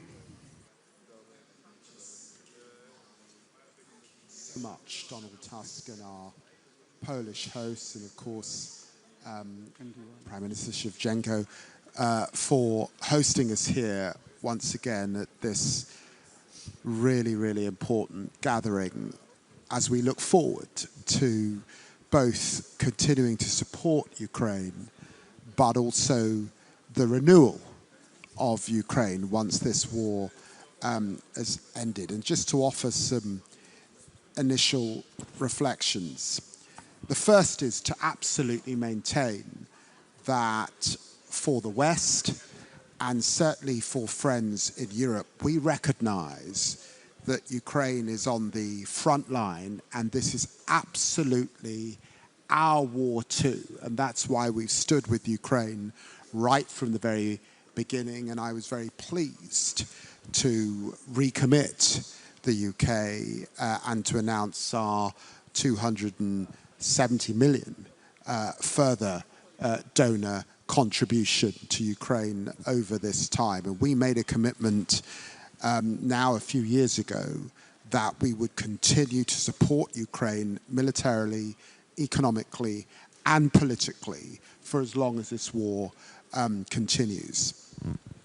And of course, it's important as we gather to recognize that whilst we meet and we have seen tremendous gains on the battlefield, we recognize when we see the civilian loss of life in Ukraine, when we see the attacks on Ukraine's energy supplies and infrastructure, when we see the accelerated use of serious ballistic missiles in Ukraine, that the toll this is taking on the population is unbelievable, but the resilience and the fortitude is really quite something to behold. But then second, we admire the ingenuity, the innovation that we see right across the country. And we recognize too that the nature of warfare is changing, that there is so much, yes, we invest, but in many ways we invest to save, because we recognize that that innovation comes back into the European and Western family as we reflect on the changing nature of war. And of course, we see that in other theaters of conflict across the globe, and certainly in the Middle East as well. And that's why we in the UK signed a 100-year partnership with our Ukrainian friends, undertaking to be really engaged in that innovation, in that ingenuity, and in that reconstruction, learning from one another as we move forward. The UK, of course, is absolutely part of the European family. Very pleased to work with our European neighbours, and very pleased at this time also to be discussing with the EU being part of that 90 billion loan facility that will keep us determined to keep Ukraine ahead in this conflict, most definitely.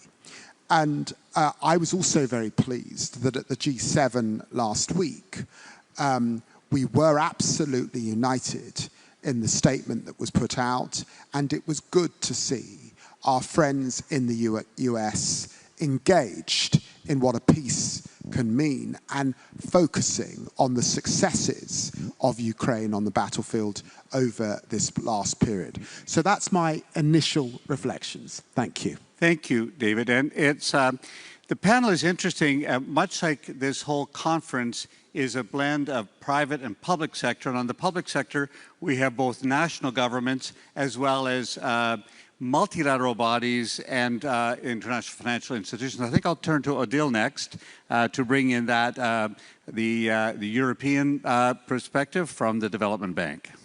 Thank you, and I'm very happy to be here, and I want to thank the Polish government and the Ukrainian government for organizing this conference. I spoke to a lot of journalists yesterday, and they were asking me what to expect for out of the conference, and I think keeping the momentum and keeping the focus on the need to support Ukraine too, but also measuring the progress made by Ukraine in the last few years, both in the military, but also in the continued reform agenda is very important. And I think that, this kind of conference is very important also as a key focus for delivery. Just, for example, a bank like us, we are going to sign more than 500 million projects in the next 2 days that will provide really delivery for Ukraine. I will focus a bit more on the economy because I think, first of all, to flag that I really believe that on the political, but also on the economic side, the future of Europe and the future of Ukraine are very intertwined. And supporting Ukraine is also a way to support Europe defense and to contribute to Europe's future in terms of economic development. The second point I want to make is that supporting Ukraine now is preparing for the reconstruction. There is no trade-off between the short term and the long term. Anything we can invest in Ukraine now is building the foundation for the future. Because keeping the economy running, keeping infrastructure functioning, access to water, access to electricity, access to heating, is a way to keep the business going, is a way to generate revenues, is a way to support the military activity. So I think everything we can do now is absolutely relevant. And that's why for us as the EBRD, we've been doubling and increasing our investment in Ukraine since the beginning of the war, thanks to the support of shareholders, thanks to the support of donors. And we've deployed more than 10 billion euros in the last 4 years since the beginning of the war, and more than half of it in the private sector, which reflects the fact that the private sector continues to work, the banks function, private companies' business continue to invest, they reconstruct as soon as they have the need, and so forth. And this is a key driver for European, but also Ukrainian resilience.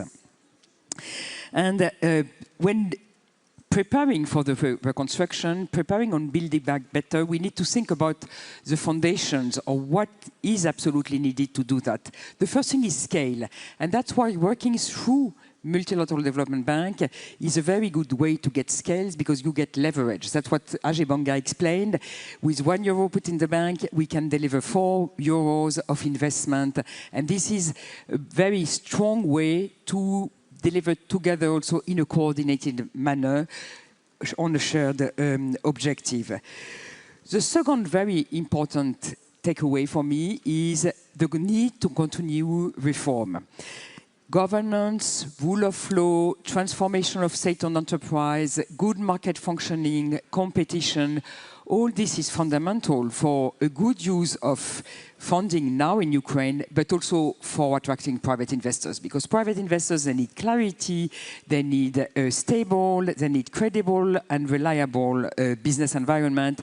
And every step taken in the reform agenda, and I'm sure the EU accession will play a negotiation will play an anchor role in this transformation.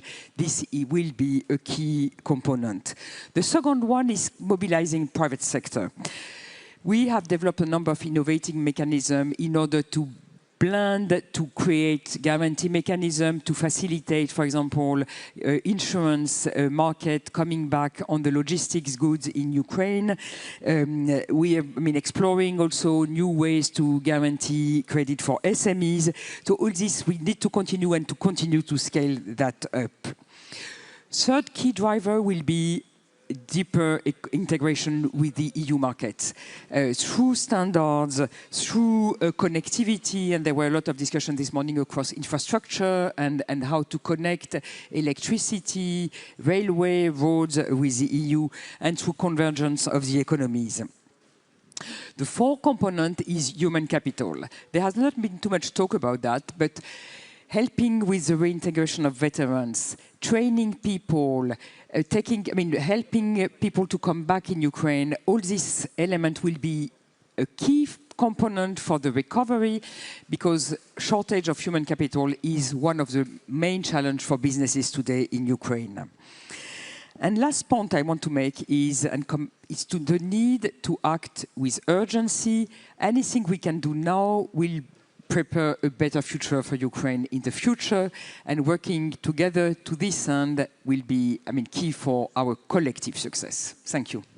It feels often like we are living into the future every day. I just want to thank Deputy Prime Minister Lemmy, who I understand has to leave.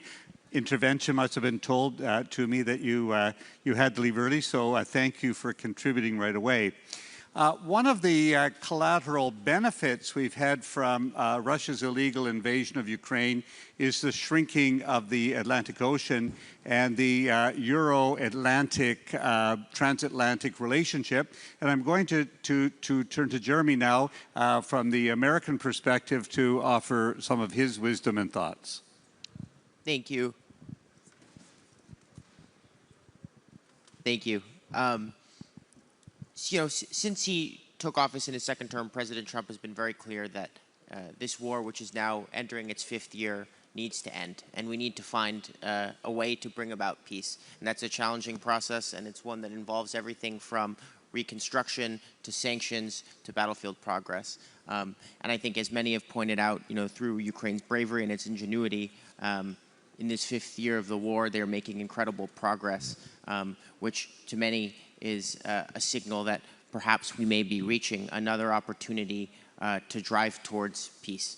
And, in terms of our financial support for Ukraine's recovery and reconstruction, we have 2 goals. It's helping to bring about peace and then preparing for it. And, because ultimately, Ukraine's reconstruction and recovery can't happen without peace. It's very difficult to rebuild an economy and a society when you're under daily bombardment. I mean, yesterday at the G7 Energy Ministerial, the Ukrainians were presenting the figures, and it's literally hundreds of attacks every single day. And there's no way to build long-term prosperity like that. And so the long-term prosperity for Ukraine ultimately lies through peace. In the short term, that means they need to win the war and survive long enough such that the peace process, which is hard, and the United States has taken a leading role, President Trump personally has taken a leading role because he believes that this war needs to end. But while that peace process is ongoing, we need to support Ukraine through that process. What does that mean? It means continued support, of course, on the military side, and we're grateful for our European partners who are working with us through the Pearl mechanism, taking on a greater share of the expenses and allowing Ukraine to access American military technology. And as the UK was saying, I think this is investment that will pay off incredibly for Europe as well. I mean, Ukraine's defense industrial base will be the heart of Europe's rearmament. So I know in a couple of weeks we'll have the NATO ministerial in Turkey, or a leaders summit in Turkey, and I know this will be a big topic, but Ukraine, those investments are truly investments for the long term, not only for Ukraine's security, but Europe's security. And so that's an important part of it, and we're glad to continue to work with our European partners on that. Obviously, energy is incredibly important, and we continue to support a number of projects in the energy sector. While here, I announced another $175 million that we're obligating to our flagship mechanism to help with energy repairs and critical equipment to repair those damaged, energy infrastructure as it's being attacked. And we have a number of other energy projects ongoing, including work to leverage the United States private sector. Like Canada, we're a major exporter, of course, under the president's energy dominance agenda of LNG and oil. And as not only Ukraine thinks about how to do without Russian oil and Russian gas, but the whole of Europe does so. The United States is leveraging our tools to make our private sector a key part of that. It, of course, means sanctions. There was great G7 consensus last week on continuing to work on the energy sanctions. Energy is a weapon of war in this conflict, but it goes 2 ways. And through the long-range strike and through sanctions, Russia's also under tremendous energy strain, that it hasn't been in the past, which is a key part of bringing them to the table and securing, a lasting peace. And then, of course, it's supporting the people in the interim. And so we did about $500 million of humanitarian support last year and expect to do about the same this year through the winter. And we have programs, to help particularly return children. So I was proud to announce a few weeks ago a program with First Lady Zelenska, to help identify and bring home and reintegrate, children who've been brought to the occupied regions. And then finally, it's how do we prepare for the next stage? And so I think, obviously, EU accession is a European decision, and we leave that to our European friends. But the process of accession and the integration will bring about tremendous progress on the reforms and that are ultimately critical to getting private capital in the door.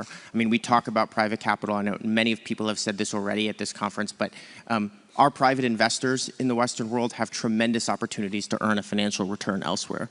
And we are trying to get them to invest in Ukraine, but it's challenging because of some of the governance things, because of the corruption, because of the legal framework, the regulatory framework. And so we're doing a lot of work, in connection with our URIF, our investment fund, which our Development Finance Corporation is leading. We're working on de-risking tools as the EBRD and others and the World Bank are doing, and that's all important. But the accession talks will also bring tremendous progress on those reforms, which I think are going to be critical for bringing not only American, but European and Canadian and other companies into Ukraine. So we're continue to be very active on all of these issues and work across the Atlantic with our partners, both in NATO and in all of these various forums.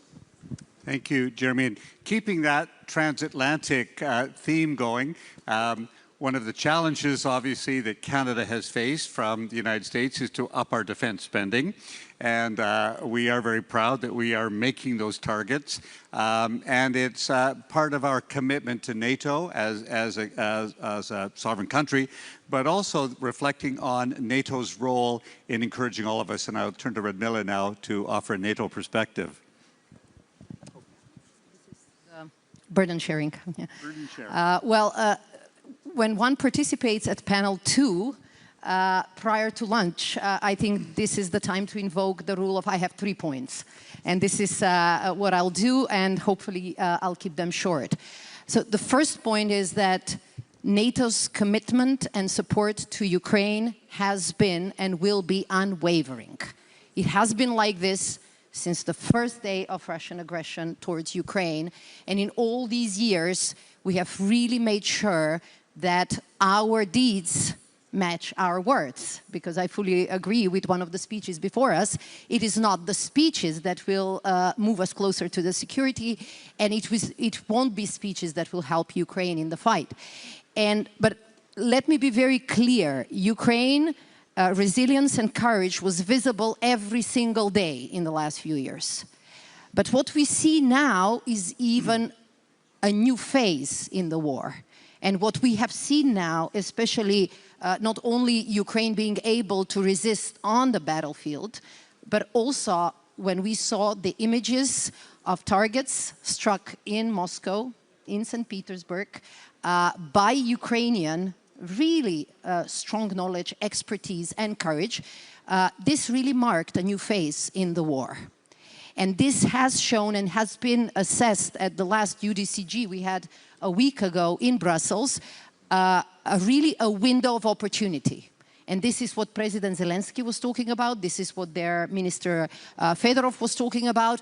A window of opportunity for Ukraine to really show that they can actually challenge Russia, not only on the battlefield, but deep into Russian territory. And all this is important in order to push Russia to the negotiating table, but from a position of strength, and to push them into meaningful negotiations that will provide for sustainable peace. And this is what we are focusing on now, because windows of opportunity are not static. They're not forever. They come and go. If you don't seize them, they will be a wasted opportunity. So now, this was a very strong call during our last defense ministerial meeting on allies to support Ukraine with the necessary priorities. Until now, we have directed more than $6 billion to Pearl. Several people raised it. It's an important mechanism because it deals with Ukraine's priorities on the battlefield. It's basically ammunition, air defenses, and drones. And if you look at the numbers, especially in air defense, 75% of all the missiles necessary for Ukraine's Patriot batteries come through Pearl. 90% of all ammunition in other systems also come from Pearl. So it was very good that allies committed to continuing this support. And I look forward also to Ankara, where these pledges will be made again. And today, when we heard some announcements. Second comment, recovery needs peace. And this is why, regardless of how quickly we get to ceasefire and negotiations, we also have to think ahead into the future. We will need to support Ukraine also post-ceasefire, post-negotiations, because what we see is that the future Ukrainian forces will pave the way towards sustainable peace. There is no alternative. And this is why our focus is not only on the battlefield today, keeping them strong in the fight, but also making the basis for strong armed forces of Ukraine. And the third comment is, you mentioned here building better. Building better cuts both ways. All of us are very supportive to Ukraine building their forces. But let's be honest, they're also helping us build our forces, our capabilities, our resilience, with the lessons learned from what is definitely a new type of warfare.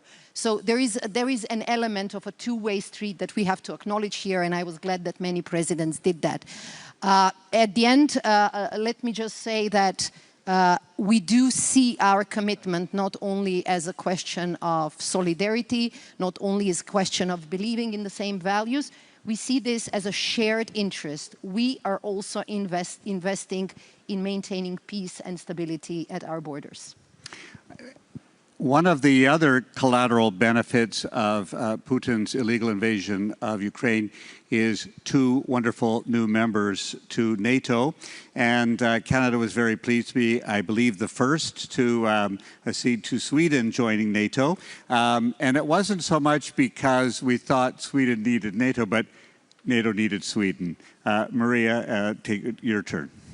Thank you so much, dear Ukrainians, dear friends of Ukraine. We are very grateful to Canada for being the first one out. And we are very proud members of NATO. We're also proud to stand up for gender equality. So after having listened to 15 male speakers in a row, here we are, the women.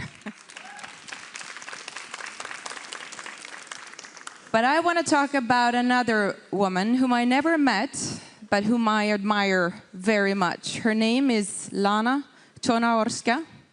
She was a journalist, she was an artist, she was an LGBTQ activist, and she was a drone pilot. On New Year's Day this year, she shared a tangerine with her friend Ignatius on the front line. 10 minutes later, Lana died in his arms, hit by a Russian drone. In my office, I have a framed photo of Lana that I received from Ignatius. It reminds me every day of all of those who have given their lives not only for Ukraine to be free, but also for a free and democratic Europe. In all the meetings I attend, everyone says, oh, we have to support Ukraine because Ukraine is not only fighting for their freedom, they're also fighting for our freedom. Well, now is the time to put the money where the mouth is. And Sweden, our solidarity with Ukraine, it doesn't stop at words. Since Russia launched its full-scale invasion, Sweden's support for Ukraine has amounted to 14 billion euro. This year alone, we are committing 4 billion euro in military support, including Gripen fighter jets, and 1 billion euro in civilian support.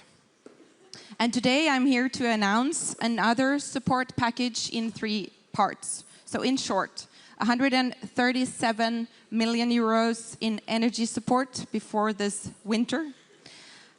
Also, the Minister of Transport from Sweden is here, Andreas Carlsson, to announce an additional support to the transport sector, and also a substantial support to the World Bank Group. And like many have mentioned before me, now is really momentum for Ukraine. So now is the time for all of us to step up, speed up, and scale up our support to Ukraine. If we don't, I think history will judge us. Thank you very much. Thank you. And also, I've been going back and forth between the multilaterals and the national governments, so we'll go to OECD. Matthias. Well, thank you very much, Rob. Let me just say right up front, at the OECD, we are proud to be long-standing supporters and long-standing partners of Ukraine. The values that Ukrainians are fighting for are our values: freedom, democracy, rule of law, market-based economic principles, international cooperation. I mean, supporting Ukraine and supporting Ukraine's recovery is all about defending our shared values, and they are the strong foundation of the strong recovery for Ukraine, the same as they've been the strong foundation for growth and increases in incomes and living standards in the period post the Second World War. Recovery requires investment, investment requires trust, and trust is built indeed on that strong foundation of the rule of law, fair competition, capable institutions, a sound management of public finances. So when Ukraine works to strengthen those foundations as they are, they're not just ticking boxes for Brussels or Paris, for EU or OECD accession. Ukraine is building the confidence on which every dollar and every euro of recovery investment depends. And let me just go through some data points, because Ukraine is doing it. Ukraine is reforming, Ukraine is strengthening its foundation, and it's doing it under fire. Take corruption.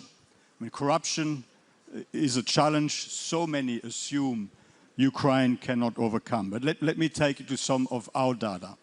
The share of Ukrainians who report experiencing corruption when they use public services has fallen from over 70% in 2015 to around 15% today.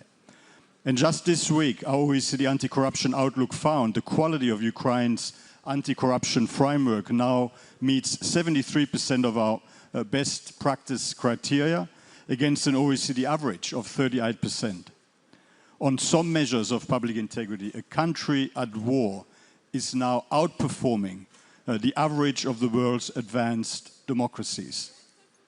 This week in Kiev, I launched 3 new OECD reviews on justice, public governance and infrastructure to help Ukraine go further: stronger planning, more open government, fairer courts. And of course, we all are focused on the scale of what comes next. And again, some data points to put things into perspective.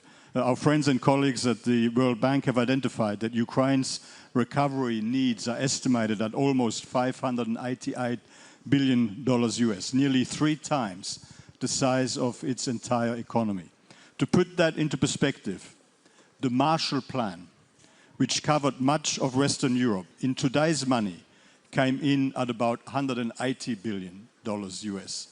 Back then, 13.3 billion. In today's dollars, $180 billion US. So Ukraine's needs are more than 3 times that. And the Marshall Plan, of course, through the OEEC, our predecessor organization, rebuilt countries that were no longer being bombed, countries that were ready to commit to peace, to build a better future together. Ukraine is rebuilding while the attacks continue and the missiles still fall. No budget, no donor conference can meet that sort of challenge alone. Mission number 1 remains, of course, a just and lasting peace with security for the people of Ukraine. And I really hope that over the period ahead, we can find a way to get closer to that. But to meet the substantial reconstruction and recovery objectives, private capital must be drawn in, and private capital is the most demanding judge of all. It does not respond to appeals, it responds to confidence, which makes reform the core engine of a strong recovery. As well as on securing the necessary capital, the strength of the recovery will depend on people. It depends on Ukrainians choosing to build their future at home, coming back when conditions allow. Peace, stability, security, and a country that works, offering hope for a better future. That is what will bring Ukrainians back. So everything connects. Stronger institutions give Ukrainians confidence to return, give investors confidence to commit, and carry Ukraine closer to the European Union and the OECD. I mean, from where we sit, Ukraine is doing the hard part, reforming while fighting. The least we can do is match it, and that is how we defend our values, and that is how together we build back better. Thank you. Thank you. And to bring us home, we'll go to Tony from Slovenia to wrap this up. Thank you. Thank you, Rob.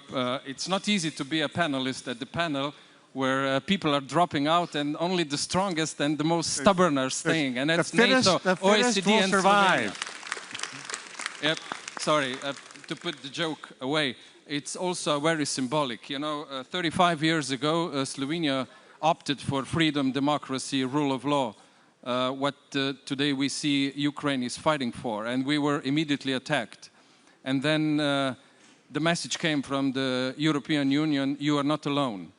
And we fought back, and now it's 35 years since we gained our independence, and it's now more than 4 years since our Prime Minister at the time, and again now the Prime Minister, joined the historic mission together with the Polish Prime Minister and the Czech Prime Minister, went to Kiev. And the message was clear, you are not alone. And I think this message is really important to be repeated today, after almost 5 years. So we are, Slovenia is back in the first row of sincere supporters of Ukraine. This is my message today, I brought it. And we are going to increase our humanitarian development assistance as much as we can. We are joining forces. Today we are going to sign a contract to build, we are in this coalition to build the shelters. And of course, Slovenia is going to, let's say, increase our assistance also regarding the fast-track European integration. We went through this. We have institutions like Center of Excellence in Finance and other institutions in the development field, so we will work close with Ukraine. And let's not forget, everything starts and ends with people and security. And as it was said before the security is secured, the reconstruction and the long-term stability cannot be assured. So we are here today, and I think we have to give all the recognition to the Polish government who took, and the Polish people and the Polish nation, who took a huge burden on themselves, and we thank them for that. So the message is clear, Ukraine is not alone, we are working with them, and we see the light at the end of the tunnel, as it was said, and we are optimistic that the peace will come, and then the reconstruction will go with the full force. So thank you again, and I think the lunch is in front of us. I think we're competing with lunch. We are politicians and bureaucrats at the front. We are national governments and multilateral organizations and international financial institutions. But the real proof that something is happening is on that side of the wall, where hundreds of companies and organizations are hungry to do business in Ukraine. We have to keep that platform open. We have to ensure the security, the peace, working with Ukraine on the reforms to make those business realities happen for the betterment of Ukraine with Ukraine. Thank you for your attention. Thank you, panel. Serdecznie dziękujemy. Szanowni Państwo, teraz zapraszamy na drugi panel zatytułowany Investing in Human Capital, a Cornerstone for Economic Recovery. Moderator Ewa Granados, sekretarz stanu do spraw współpracy międzynarodowej, Hiszpania. Uczestnicy Carlo Monticelli, gubernator Banku Rozwoju Rady Europy. Franco Dalmas, sekretarz generalny Inicjatywa Środkowoeuropejska. Aleksander De Croo, Program Narodów Zjednoczonych do Spraw Rozwoju. Karl Nehammer, wiceprezes Europejskiego Banku Inwestycyjnego. Harry Theoharis,